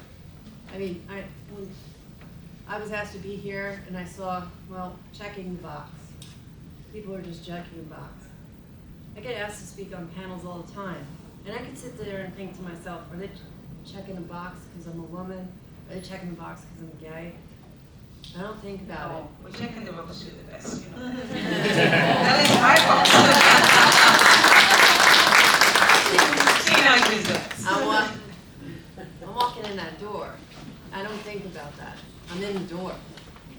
And how I perform and how I present myself, my authentic self, will keep you in the door. I'm confident in myself. You have to believe in yourself to be successful. So Lisa, Kelly, I don't know how you're gonna, follow up on that, but so do you want to share some examples of collaborations or partnership between the AEC and the tech industry and diverse stakeholders? Yeah, thank you. We need to discuss the fact that diversity is under attack in the greater world. And that Big organizations time under the tech industry though. Yeah. Big time. Yeah, it is why organizations like this and rooms like this are more important than we even know, not just for us, but for the youth. For them to see what they could possibly be. When it comes to doing collaborations and partnerships, this kind of goes back to the check the box. The question is why. When you ask most people why they're doing diversity, they say if they care because it's the right thing to do. But that's not the why. The why is because when I grew up as a white woman, I had certain experiences that are going to be different than somebody who looks different than me. And I need to be aware that I don't know what that different experience is, but I need to sure as hell know that there are different experiences. I need to know that me walking into a store is going to be different than somebody else. I need to know that me driving a car is going to be different than somebody else. And I need to know that as a lesbian, that I will get asked questions like, in a different way, like when I got married, who's going to wear the dress, And I need to know that other lesbians are going to get asked that question, like there's some sort of requirement, and we don't know until we know. That's my experience, but I know that people who aren't lesbians don't know what that experience is like. And so a big part of it, when we're talking about collaborating and finding partnerships, is really going into the belly of the beast and being strong and going about the why. When it comes to certain types of things, we have to say to people that the reason why is not because you're checking a box. They're like, no, we're doing it because it's right. Well, why is it right? Because construction is mainly about problem solving. And if I had a certain experience getting my first car or renting my first apartment that's different than somebody else, I needed certain tools. The car one's a great example. A woman goes to the car dealership and they're treated completely different than men. Everybody knows this. Oh yeah, let me take a look at that, blah, blah, blah, I'll take it, and I know lots of women, strong women, smart women, who bring a guy with them when they go to do something with a car. And so, when it comes to that, the guy brings a different set of tools because he's had his experiences, and the woman brings a certain set of tools. Somebody who has access issues in society is going to gain different sets of tools. People are going to gain different sets of tools on what they're going to wear, what they're going to do if they get pulled over. These are all different tools. If we all show up to the job site with the same tools, we're not going to come up with a different solution to solve the problem. I worked at a company where we had to come up with solar power solutions. We hired the same 26-year-old straight white NJIT or Rutgers graduate year after year after year, gave them about 18 months to 2 years on the job, never got a different solution. Some of them grew up middle class, some of them upper class, some of them had 2 parents, some of them had divorced parents, but it didn't really matter because it was the same guy every single time. And he had one tool that he brought to that, and that was his experience. And if we're not bringing different experiences into the world, we're not bringing different solutions. And if we're not bringing different solutions, nothing is going to change. So there is a distribution problem. There is not a housing problem. There is not a food problem. There is a distribution problem, right? Like we all know there's empty buildings and there's people on the street. We all know places throw out food and there's hungry people. So we need to collaborate and partner with the people who have the resources. And we need to be really relentless about it. I just started my business and I was like, I need an accountant, and probably 22 people told me they had a guy. I have to be intentional about the fact that although it's just me, I need to do whatever that extra work is to go find like a black trans woman accountant. It has to be like, we have to name things. We have to be in diverse places. We have to be able to say things that might be wrong sometimes, be corrected and be uncomfortable and be like, that person is giving me the grace of telling me the way I should have said it differently or acted differently, because it's a constant unlearning and relearning of things. So, when I think of collaboration and partnerships, it's not even just with like groups, but it's about going into people and being like, I'm gonna do the extra work, are you gonna do the extra work with me?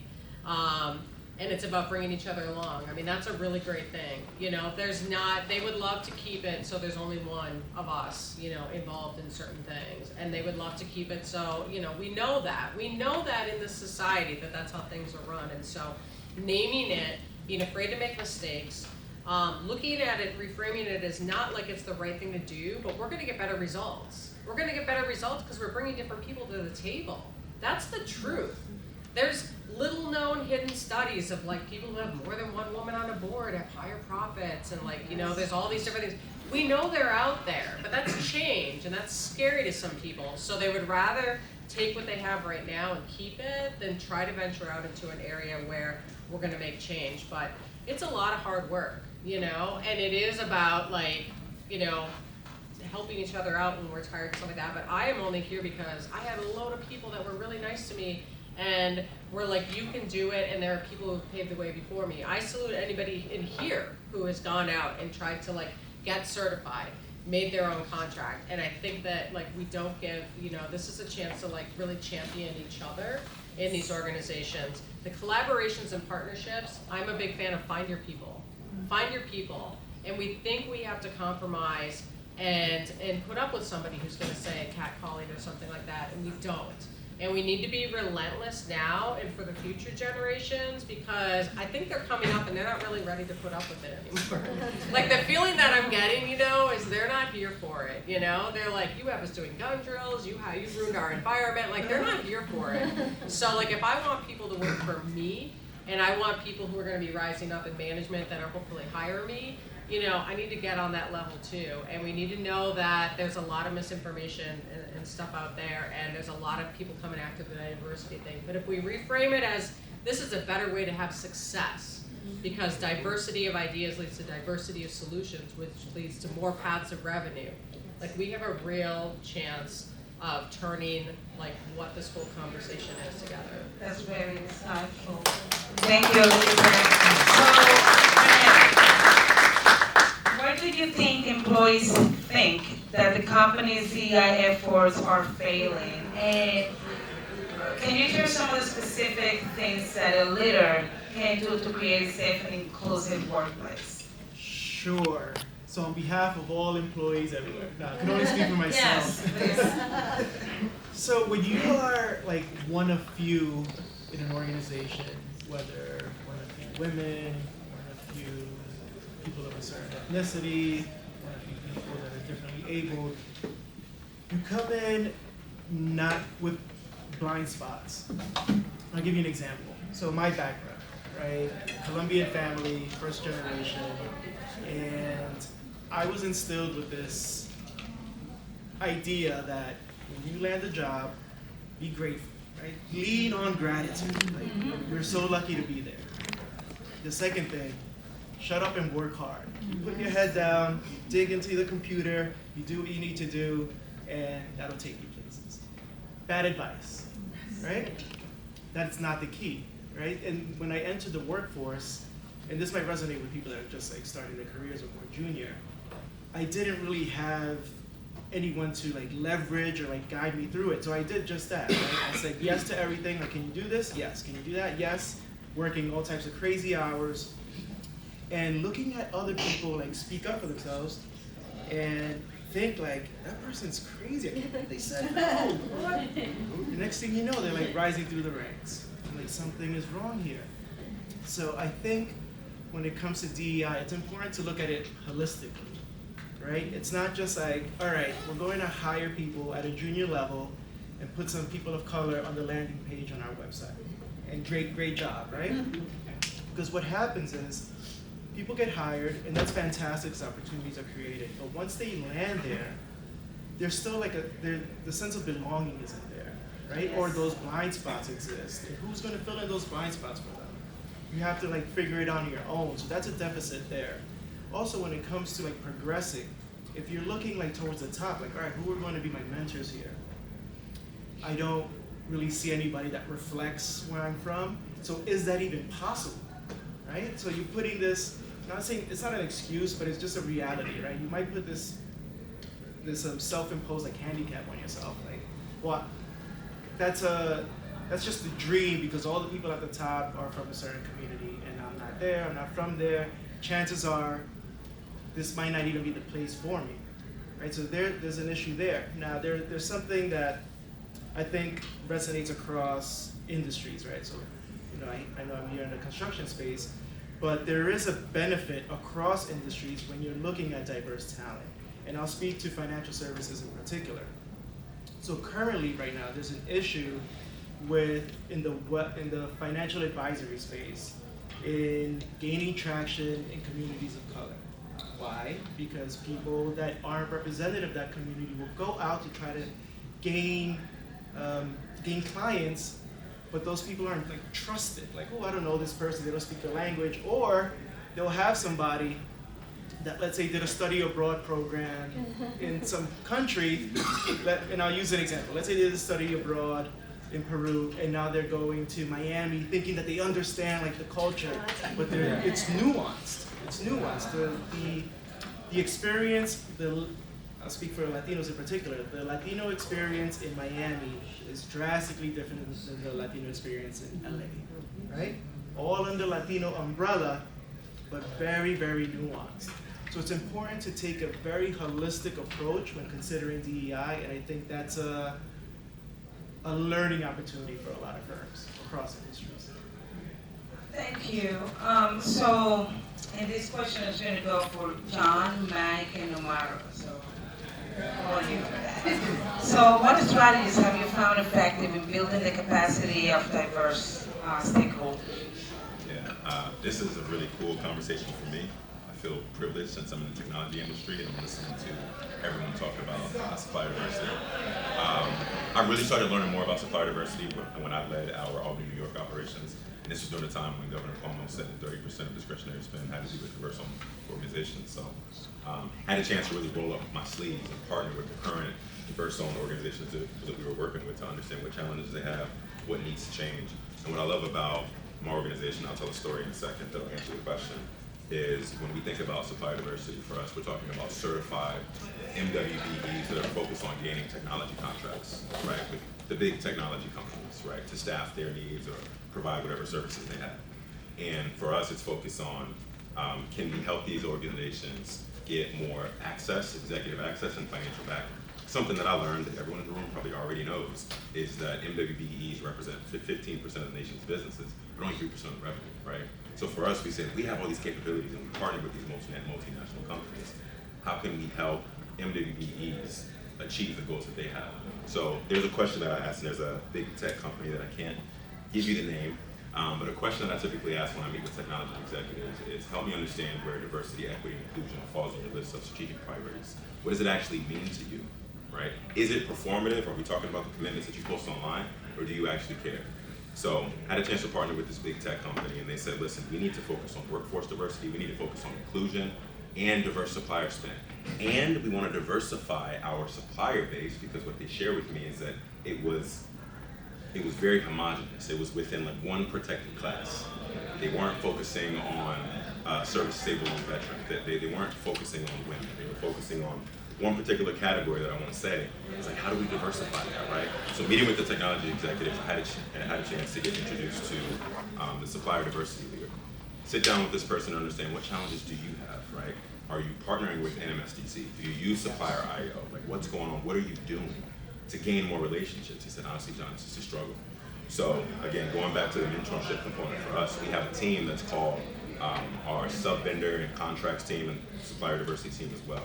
Their focus is to go to NMSDC, to partner with the organization, so then we bring these companies along when we're winning deals. So for me, if I'm focused on staffing a particular opportunity, but I know that organization cares about supplier diversity, then I'm gonna partner with the diverse-owned businesses so that we can go to market together, right? So I would encourage everyone to do the same thing. I would imagine you probably already are. I actually have a couple conversations coming up, one with a certified woman-owned business that focuses on disabilities employment, and then a couple black-owned businesses to then bring them along and establish teaming agreements with some of these big tech companies so that we can help them achieve two goals, workforce diversity and supplier diversity. What about you, Mike? We heard a lot about today about, some of the strategies and, and how to make, how to build capacity. But one thing we haven't heard about today is kind of like the advice you want to give to a contractor, similar to what my colleague from Gilbane was saying. You want to make sure you don't bite on more than you can chew. Know your contract terms, know your payment dates. These are things that are going to help you maintain capacity. You also want to invest in your business. Your tools are getting old, buy some new ones. These are small tidbits that, from a family perspective, you want, your kids need new clothes. Your kids need new clothes. Make sure you get them for them, because that's going to help them grow and help them look good. That's going to help your business look good. So these are some of the small strategies I have in terms of helping businesses maintain value in their company. Another thing is, that we look at from Dave Competition, we do pre-bid conferences with our contractors where we understand how much work they can handle, how much work they can't handle, whether they're union, non-union. A lot of it comes from just really, like from Paul was saying earlier, you just gotta really understand who you're working with, know your audience, and because last thing we want to do is see you lose. We want to see you guys win. So those are some of the things I took away. I take away from all my years in this industry, and I'm glad. I was happy to share it with you guys. And Amaro? So my belief is, once a construction project is assigned to whoever and we know the location where it's supposed to be, I feel the first thing that needs to be conducted is they need to go into this community now, because this community is going to be affected by many different ways, right? We disturb the ground, there's mice, they're going to scatter off into different directions. And so we have to go into this community and then find out businesses that we can utilize for a lot of these services that we have within these communities. Now, I am a individual, right? I'm looking at this project. I'm looking, wow, how can I be a part of that? it has to be a system in place where that local resident can walk right into, I'm gonna call it out, Gil Bain's office, right? And I wouldn't say, and I'm not gonna say Gil Bain's office, but at the same time where they're— You worked on a Gil Bain project. Yeah, I worked on a Gil Bain project in Bronx. So they need to be able to walk in, speak to someone, say, hey, listen, I wanna belong, right? Because I'm looking for an opportunity. So finding the stakeholders within that community, whatever organization, church organizations, that you can get the word out that even if you're seeking employment, right? Seeking to employ folks, it being a non-union job, a union project, there's creative ways that we can find opportunities for people to work on a construction site, aside from just construction. That's it. So, with that, right, you just make a really good point, and I want to have Honsa, chime in on that. So, have you noticed any genuine efforts in DEI when it comes to including people of determination? You and I have so many conversations. She called me over, we talk about the challenges. She asked me, whenever. This is when NAWIC is here. This is one of my, I'm so proud of being part of NAWIC because as I talk to Honsa most of the time, it's like my presidency is all about supporting our women in construction, right? So the diversity, thank you. The diversity that we are so many different. We're coming from being in the offices to all the way to the trades, right? And some of us going through so many challenges. So Honsa and I share something very common.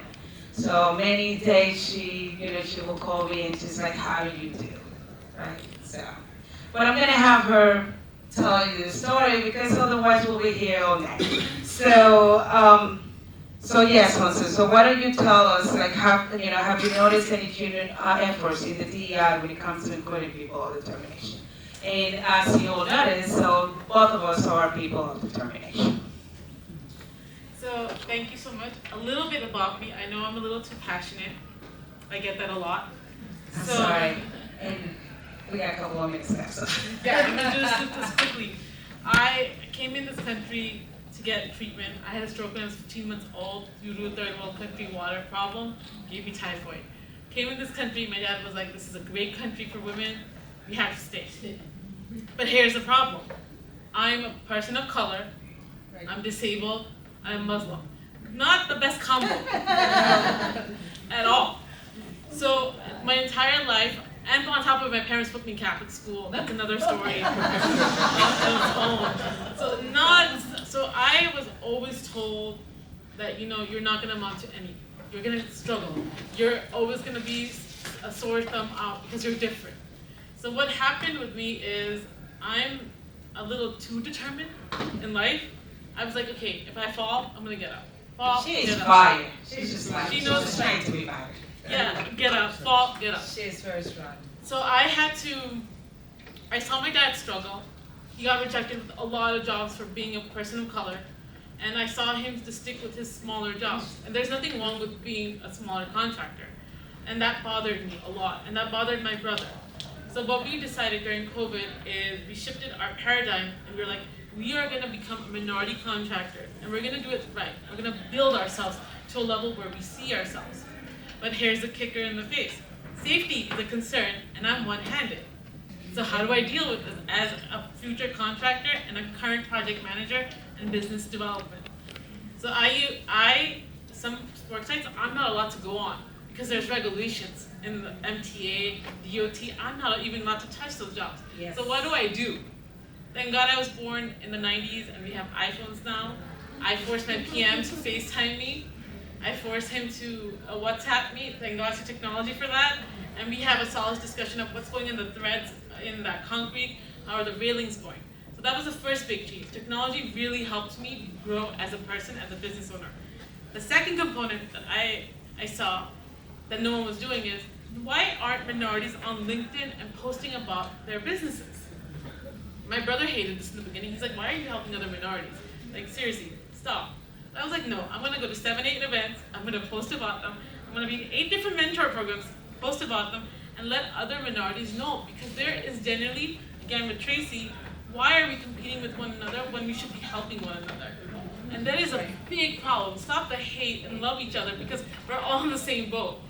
And the third component I want to reach out to, and I'm a little nervous, is the targeting of 15A from Florida and Texas, by the way. There's 2 rulings coming out, and ever since affirmative action has been ended, we're not talking about how much it's going to affect our federal funding for 15A. And I don't see a lot of minorities talk about 15A. In fact, a lot of minorities don't even know what 15A is half the time. They just know the MBE certification, they'll get the money. So we need to talk about the problems within our community and why we're not openly discussing these things. Because we could lose potentially a lot of money in the near future, and there's only so much MTA, SCA, or the city could do. So I really encourage minorities, anyone with a person of determination, anyone at this point, is to get up and actually join hands and make an effort to seek out more funding and fight against the lack of affirmative action and the lack of funding towards us. Because there's people who think that this is a gimmick, honestly. They think that we're nothing, we don't deserve it, but they don't see how the stats are against us. We always have to fight back up, and there's a reason why many of us are very passionate. So yes, like you said, we always have to fight harder. Yeah. So, like you said, we gotta speak up more. Yeah. We really have to. And with that, sorry to interrupt, we gotta go to Lisa Flores, right? So employees want to feel comfortable being their authentic self at work. How is your organization ensuring this? And this is a follow-up on the same topic of Hunza speaking about what is the government doing in making sure that people of determination, contractor minorities, like Hunza actually gets more procurement work. Well, let's say, as I mentioned earlier, I think for me personally, and I think a bunch of folks on the panel have said this, day one for me, when I started this job, I sat down with my executive staff and said that, we're working for an African American mayor, which to me is an opportunity. And as a woman and a Latina, you should all get comfortable with being uncomfortable, right? Because the things that we have to do in a short period of time to unravel and break down barriers from within, and again, that starts from within my office as an oversight, and I think someone said this earlier, we were normally seen as kind of an ivory tower. There are people in this room and others that I go to events and they're like, you guys exist? I thought you were some, machine behind a curtain or something like that, right? But it really comes from bringing your authentic self into that space and then ensuring and demanding that there are opportunities and spaces for everyone to feel comfortable. And that comes down to really looking at, for me, every individual and what they have to offer. If you have a quirky personality, great, I want you to work for me, right? Because you probably have had trouble being respected for really the talent that you have. And I know that if you come work for me, I'm going to be able to create an environment for you that you are going to flourish, and ultimately my organization flourishes. And so again, for me, it's really about from within, creating what I kind of call, tribes. All of us, if you think about if you grew up in a small neighborhood, or as we were talking earlier, even if you're in the city and you kind of live in an area where you have that neighborhood feeling, it all comes down to you feeling like you're part of something. And you have to create those environments where you work and ensure that, I know that if I don't do my part, you're going to get screwed if I don't do my part. If you don't do your part, I'm going to get screwed, right? So we have to really be worrying about each other's accomplishments, as you mentioned earlier, ensure that my success is your success. And when it comes to how we do that as an oversight outside of our office, it's ensuring, again, that we are creating an environment where every single contractor may not win every single bid, but we start to reestablish in that relationship that we are a relationship of trust, right? And that we're here and our job as civil servants, at least in my instance here, this is my 22nd year in city government in multiple roles, My job is to make sure that I am actually doing the work of your taxpayer dollars. And my job in ensuring that I'm using your taxpayer dollars effectively is being open for business. And being open for business is being open for business for everyone, and in making sure that you have access to these opportunities. Thank you. So before we, ask everybody to ask a question to our panelists, I just want to ask one last question. So, what is belonging? What does that mean to every one of you?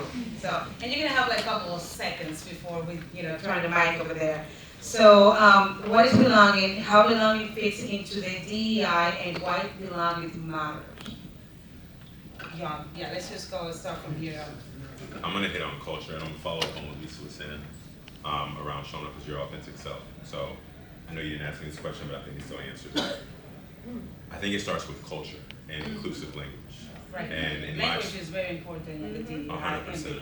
And when I'm partnering with a lot of these technology companies, and I'm asking them, hey, first of all, defining culture is very subjective, but they say, hey, you know what, John, I'm just looking for culture fit.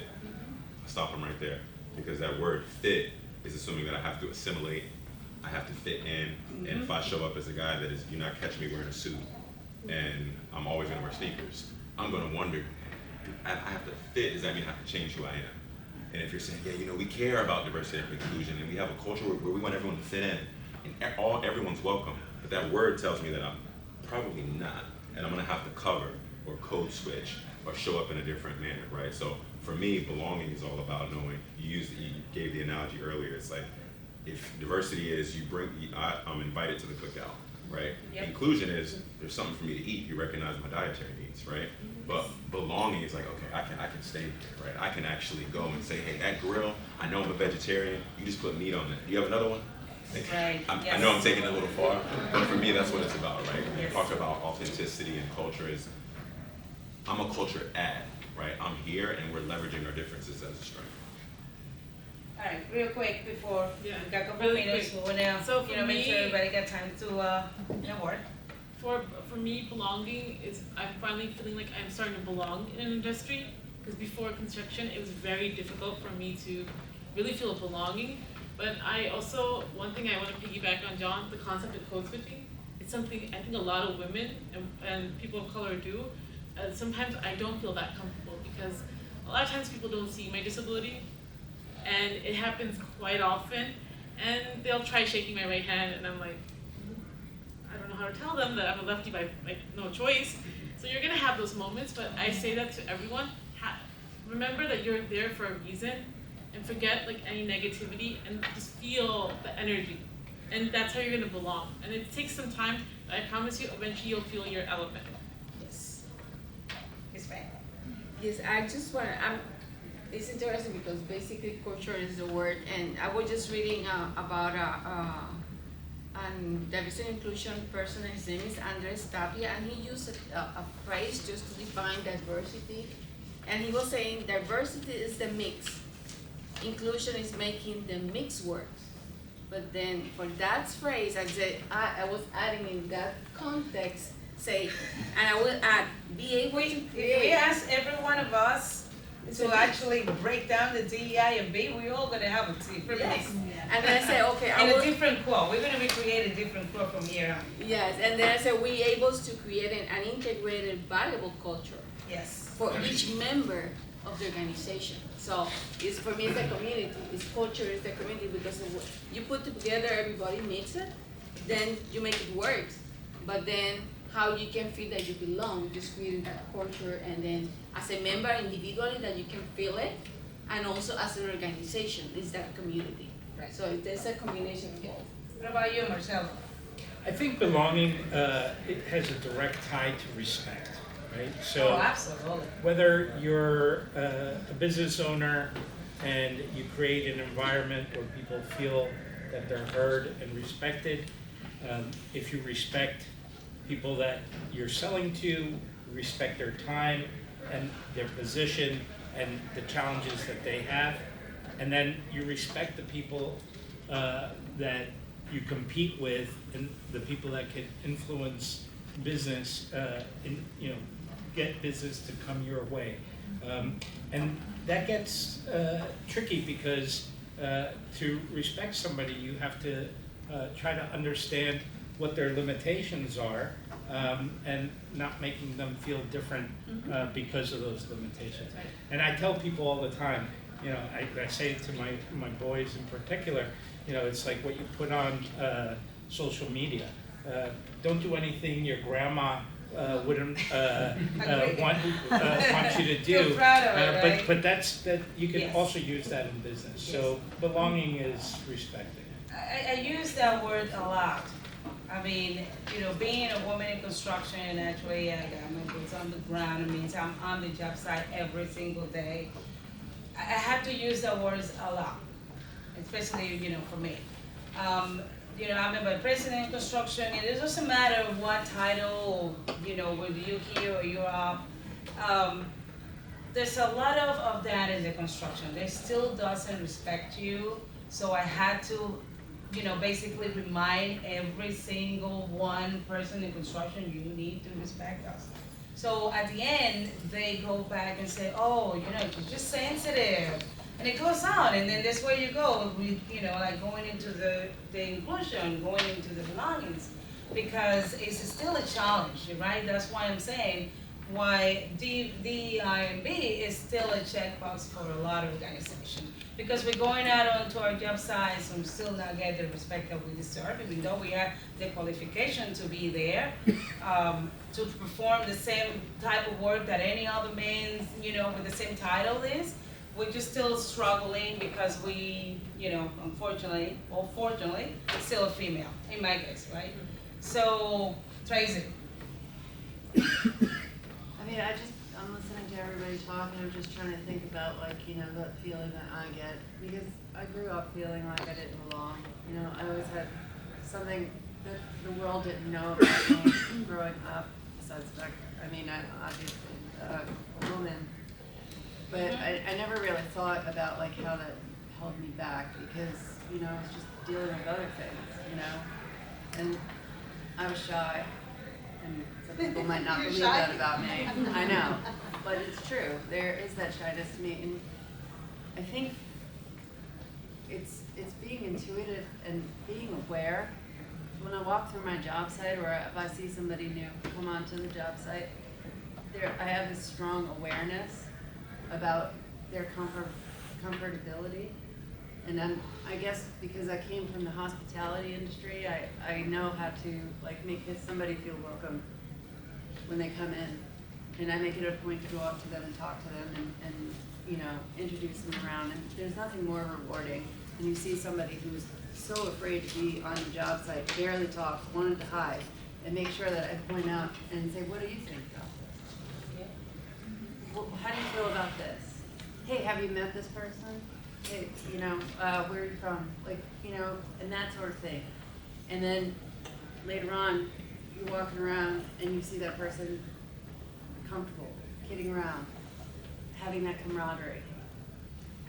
So, you know, having that atmosphere, that sense of belonging is just my conscious awareness to make sure that people feel that when they're in my presence.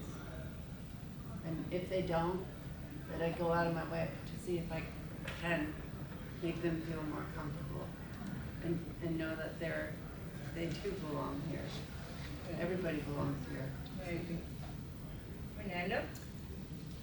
There have been so many amazing metaphors used today that I was thinking, I wish I would have thought of one. And this is what to show you. I mean, the topic about the DEI and NAWIC, right? The DEI&B is so big and lengthy, and we could be here for hours just showing demonstration, talking about examples, talking about what we share, and just sharing every single one, you know, individual experience in here. It's a thing to stay. So don't feel that, you know, the DEI is just a checkbox. It's really here to stay. So get used to it, and then, you know, let's just get grinding. Let's get the work done. Yeah. So in the spirit of metaphors, I came up with one, right? And to me, belonging is like a band, right? And a band is comprised of a variety of instruments. Some play high, some play low, different shapes, different sizes. So the way I view belonging is having the instrument of my mind being welcomed, appreciated, and celebrated in an organization as part of the choir of that particular business. That's another quote.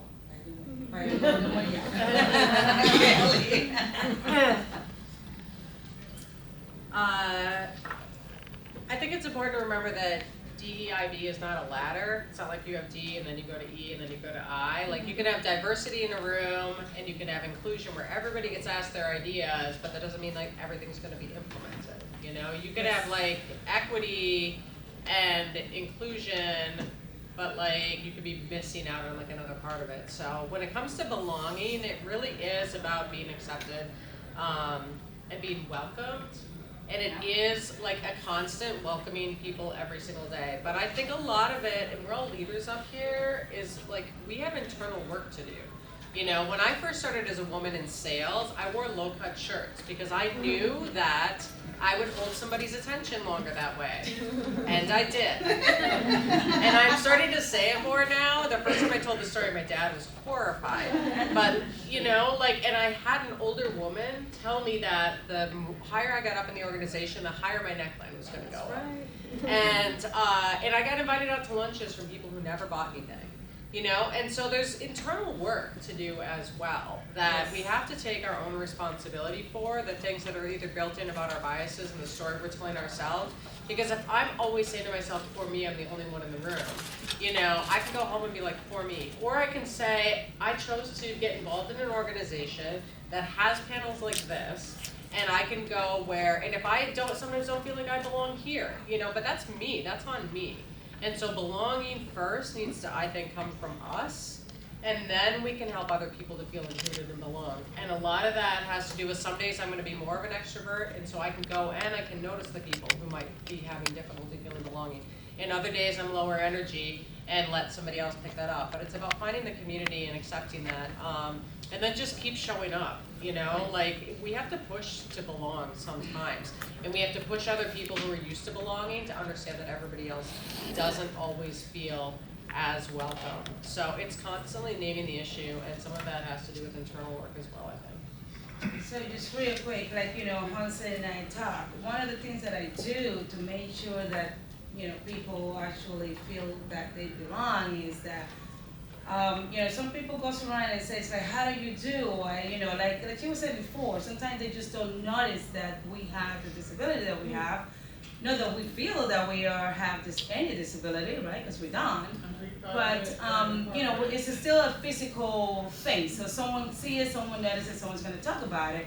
So one of the things that I do is actually that I make sure that I share the confidence that I have grown in myself. So other people feel confident. So they feel that they belong into that group, into that moment, into that whatever it is that we're doing, whatever I am. So that is the one thing that I do to make sure that belonging is part of, you know, like my day-to-day thing. So, Lisa. I don't have a catchy metaphor. I wish I would have thought of one. But you know, obviously I agree, concur with all the sentiments of all the panelists thus far. And just to be succinct, I would say one of the words I haven't heard thus far that sort of has been talked about in terms of environment would be, for me, belonging is creating an environment of safety, right? You gotta feel safe to be yourself. You gotta feel safe to be authentic. You have to feel safe that when you show up, you're having a bad day. You don't feel like you know that you want to people today, or that, or you feel safe that you can come. You know, you wear your sneakers, and you don't have to wear a suit. All the things that everyone said here, I think, for me, the word would be safety and how important it is as us as leaders to foster that safe environment. But not only foster the safe environment, to call out and hold people accountable who are attacking or trying to erode the safety in the environment. I gave one hot take earlier today.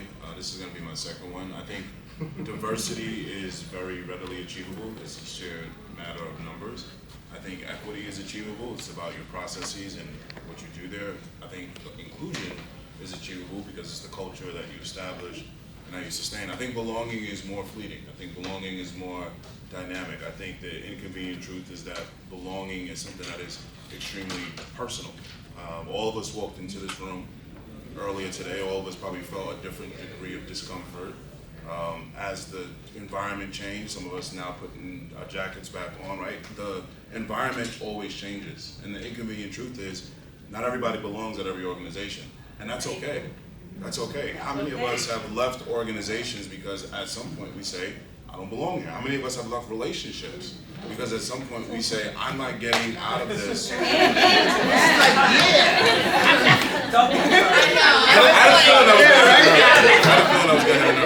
But like, how many of us have left relationships because we say, I don't belong here anymore? So I think from an organization standpoint, the best thing an organization can do in terms of that culture is be willing to be honest, be willing to listen, be willing to adapt, and be willing to, when they find that someone, to what Lisa had mentioned earlier, when they find someone that they doesn't feel like they belong, to make the necessary adjustments for that individual. But I think as individuals, as people, I also think it's up to us to know what is it that we're looking for from our organization. If you're a business owner, what is it that you're looking for from business partners? If you're stuck in this cycle of bad contracts, bad payments, bad opportunities, maybe you don't belong working for that particular general contractor. Maybe you need to switch up who you decide to work with. So I don't think we have to try to force ourselves into situations. I think that's the piece where we're done with, right? We're done with that. We're done with having to accept what has historically just been given to us, the crumbs on the table. Here's what you have to, and you have to make that work.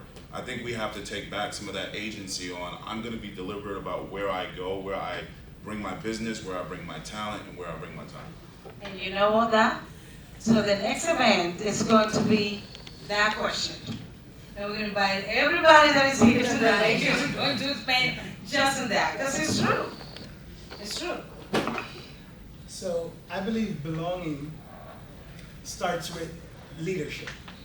Now, being an owner of a company, you have to understand that these individuals that show up for you every day, you need to take your time and, good morning doesn't hurt. You don't know what your employees could be going through, right? Yeah. So now they're showing up for you every day. I believe as the owner and the head of the company, you need to always try to understand your employees and not just they're here to work for me and treat them as whatever. Simple good morning, simple, you're walking out the office, good night guys. That's okay because they already showed up for you. So belonging to me starts with ownership. They come there for you, and you need to acknowledge them. It's pretty tough act to follow here. I know what you have to say.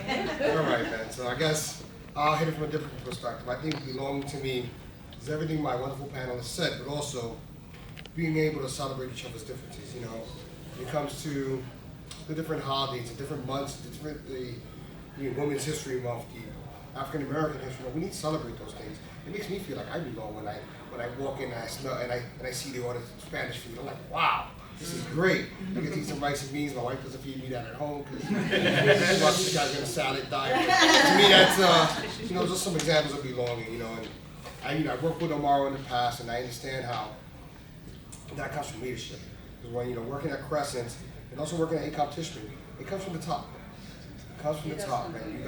When you go to work, when you go home, you want to feel like you belong. I mean, this is not that hard to understand. I mean, we're all just people. We got to respect each other, love each other, hug each other, and that sounds like belonging means giving each other the finger every once in a while, but it's part of life.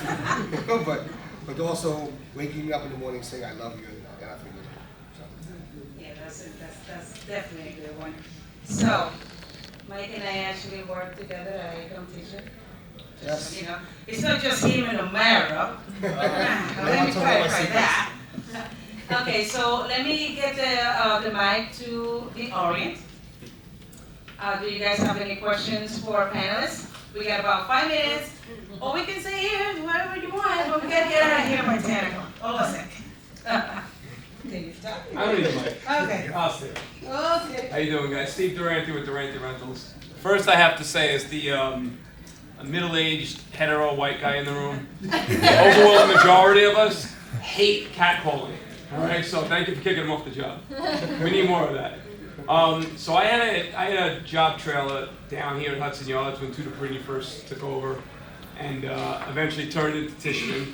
Turner, you guys were working over by Manhattan West, and Gilbane, you guys were working over at 555. And in a gritty, male-dominated trades environment, I got to tell you, you three companies are way ahead of the curve in your diversity hiring. That's one thing I noticed like a decade ago. Way ahead of the curve before all these network meetings got together. You guys were already doing it. So I have to ask you, right? Because you guys, I mean, the trades are one thing, but you guys are pulling more professional roles here, right? We got PEs, we got PMs, you got directors of safety, et cetera, et cetera. That all starts with the school system, right? So the Manhattan colleges, the MITs, the NYITs, right? That's your talent pool that you get to pull from.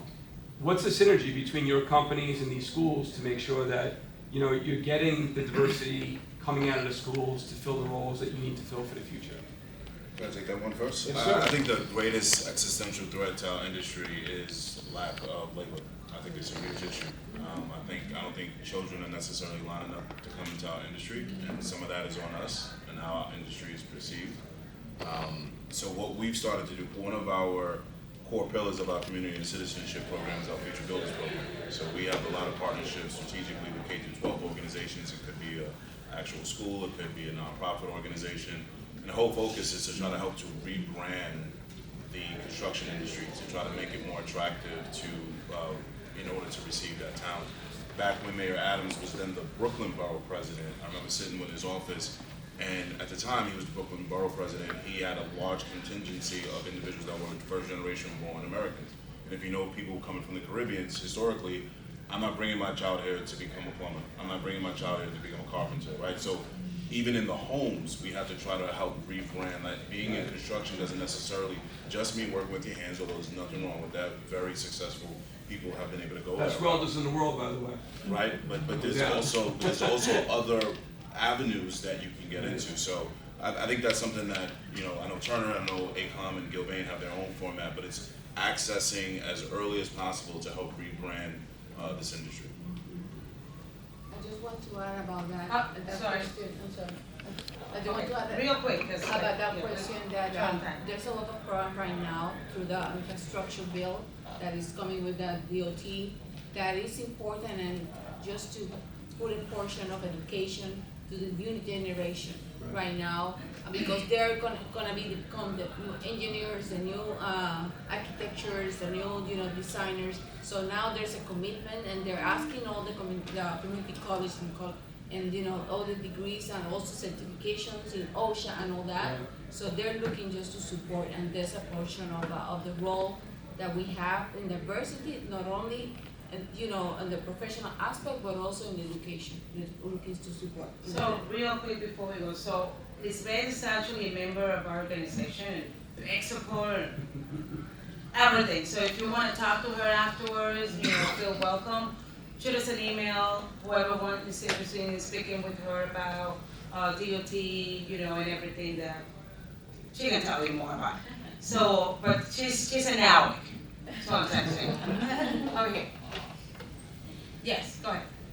My name is Frank Garcia. I'm chairman of the National Association of Latino State Chambers. I used to work for Marcelo. He gave me my first job being ADD and dyslexic, and no one wanted to hire me.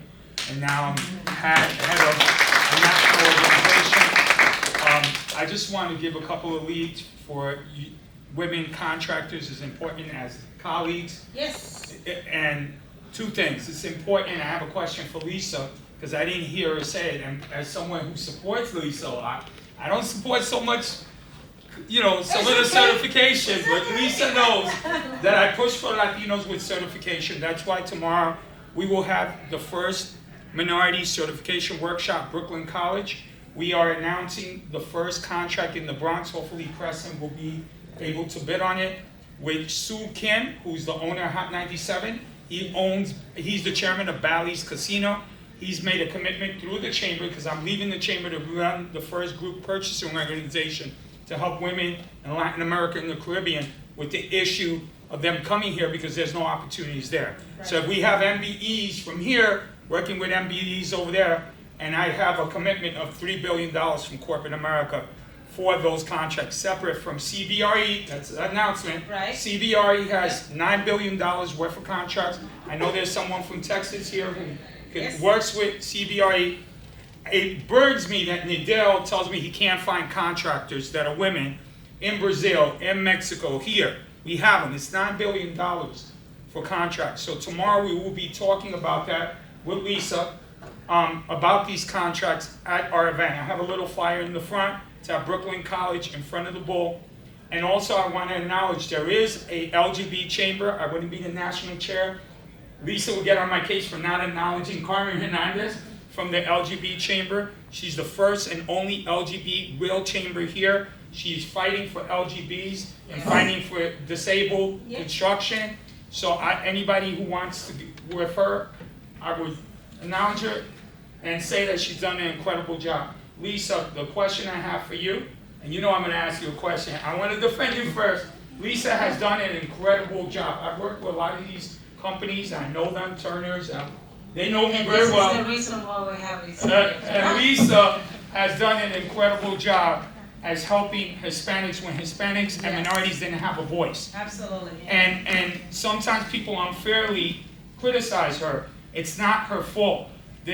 We sued Bloomberg when he wanted to give us 1% of the contracts. Now we got 30 because I sued him. Those people are still there from Bloomberg in the mayor's office, still causing problems.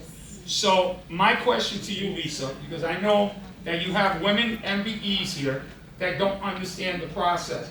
Can you talk a little bit about, and I know you're going to talk about it in my event tomorrow, and then we'll do a workshop hopefully with CBRE and with Kim and also Bally's Casino, because we want more women to get that. I will make a commitment to make sure that Sue Kim, that needs our help to get the license from the state, to make sure that 60% is billed by women in the Bronx. That I'll make a commitment, and you can hold me to it. Lisa, with the passport, can you talk a little bit about that? Because our members, I don't understand it, and I represent 60% of the local chambers in the U.S. and Puerto Rico. I don't understand. If you could explain, because I know Latinos in construction have understanding it, and it's new, and that's why a lot of our members are not getting contracts. With the issue with certification, I know there's a woman today who's Colombian. She was denied certification. She's a victim of the FOD. We're working on getting her refused certified. But separate from that, we need to help more women understand about passport. Can you talk a little bit about that? Sure, and thank you for your support and always keeping me honest. I know you'll be the first to pull my coat if I don't do so I appreciate that. So really quick, I mean, to do business in the city of New York for all the mayoral agencies, you have to be in passport. It's our city's end-to-end system.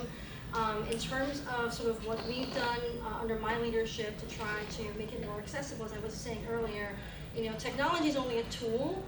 Doesn't mean that it solves all problems. And having information sometimes could be information overload. And so some of the things that we've done and continue to scale, and I'm looking, again, I call challenges. Anyone wants to partner with me because we're trying to scale some of our work. So first and foremost, I would say we've created something called the contracting roadmap. So it's a really easy way for you to see what your steps are in the contracting process. And now we have also launched about a year and a half ago our monthly webinars, which are called Getting Started.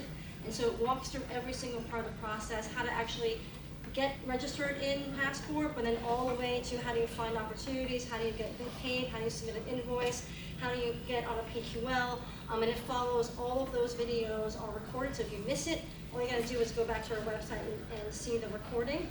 We also have something called Getting Started, and those are short little clips for you to kind of have little pieces of information of if you're a not-for-profit, if you were an MWBE, how to do business with us, and then get on your journey on the other information. Some of that's in Spanish. We're trying to expand our content to Spanish and other languages, but we're continuing to look for opportunities in terms of funding to do that. And then lastly, I would say we have created something called Mocks in Your Neighborhood, and this is a in-person workshops where we come out, we bring the laptops, we come to you, we do them in all of the boroughs. Our main partner is Hostess Community College, but we've done them all over the city. And we've also will go to anyone who wants to host us. So recently with Jackie Pena, the National Hispanic Business Group, they hosted us, and we were able to have, it's a very small, intimate group, so we're able to have a full set of staff and walk you through live that by the end of the session, you're not only going to make sure you get your passport, but you're going to make sure that you know how to find business opportunities with us. And so we are looking to continuing to expand those programs. And in the summer, we partner with SBS, and we do something called En La Calle, because again, we are, as a Latino woman, really trying to focus on some of the areas, not only that area, but some of the areas where there's been a big disconnect in disparity of access to opportunities. And we go out with SBS. You know, there's all of us who are in New York City, there's fairs every weekend during the week, and where there's community events is where we sort of partner with SBS. To your point earlier, we actually knock on doors and go to businesses. Do you know about how to be certified? Do you even know what the opportunities are if you're certified? So we are always willing to come out to whomever wants to invite us and again partner on how we can not only scale but disseminate the information broadly. So if you are a big contractor and you have a big project coming up and you would like to make sure that your subcontractors also understand how to get the passport, we're willing to partner with anyone who is willing to support us. Well, I'm sorry to say the way that you're running out of time, but we can actually go back and take pictures and you can actually mingle with the panelists. So, like I was saying before, this is a big, big topic, right? So organizations like ours now, and every other organization that's doing this type of panels, right? This is a big topic, and it's just endless, as you can see. I mean, we've been here for 2 hours, and we can continue talking about so many. I mean, we have so many questions here we didn't even get, right? And that everybody actually put the initials, they wanted to talk about it, but I made sure that every one of you actually get your points coming across. So, I just want to say that to ensure future success and innovation, the construction industry must realize the critical importance of diversity. Bringing together a diverse group of thinkers with various experiences and backgrounds is not just a good idea. It is an absolute necessity at this point. Diverse workforce are the key to unlocking new opportunities and driving progress. With that said, I will say that companies can also take in one step further by encouraging executives, leaders, to attend panel like this one, because they don't do it. They don't do it. So, you know, when you come back to the office and you talk about this, they you know, it's just like they think that you just yes, right? So they're not making any changes. That's why it goes back into the HR. We are just a tick box. We just a box. So when the workforce is leaders walking the walk, like everyone here tonight, every single one of our panelists, is really walking the walk. So they're just not sitting here and say what they want to say just because they want to say it. I mean, we really handpick every single individual. I would say I really handpick every single individual. And I went to the stand to make sure that every single one of them could be here to share, you know, to share their insights and their experiences. And every single one of them in the industry that they belong to have enough to provide to us tonight with something that you're gonna go home and you're gonna take for, you know, for a long time. You're gonna make changes in your own company. Hopefully, you're going to make changes, right? So it makes them feel heard and understood. Additionally, give this group influence and a direct ally if they need support. So with that, I'm going to say my, you know, one of my favorite quotes, which is by me, not by anybody else. So diversity is not just a word to say. Diversity is here to stay. So let's just, you know, and I said it before, but it's true. We got to make sure that this is starting to get, you know, changes, and that we actually make sure that it goes through everyone from the bottom to the top, to the really top. This is the CEO, the owners of the company. We have to make changes for everyone that works in your organization, that works on your job site, that work on your tech, industry, which is right now is a big fight about, taking down diversity. So just make sure that you encourage each other, and encourage your leaders to come to this type of events where they're going to hear firsthand from everyone who's actually doing the work, who's actually understanding why the DEI&B is, does matter. So please, tell them to come. Invite them to everyone. This group of panelists in here, they're everywhere. If you go and you follow them on LinkedIn, you will be exhausted. Because they're literally everywhere. So just follow them, go to wherever they are, follow all the leaders that are actually promoting the DEIB program. And with this, I'll say thank you everyone for coming. So let's go move on. If you want to keep talking to the panelists, please do so. Ask a question. I'm out.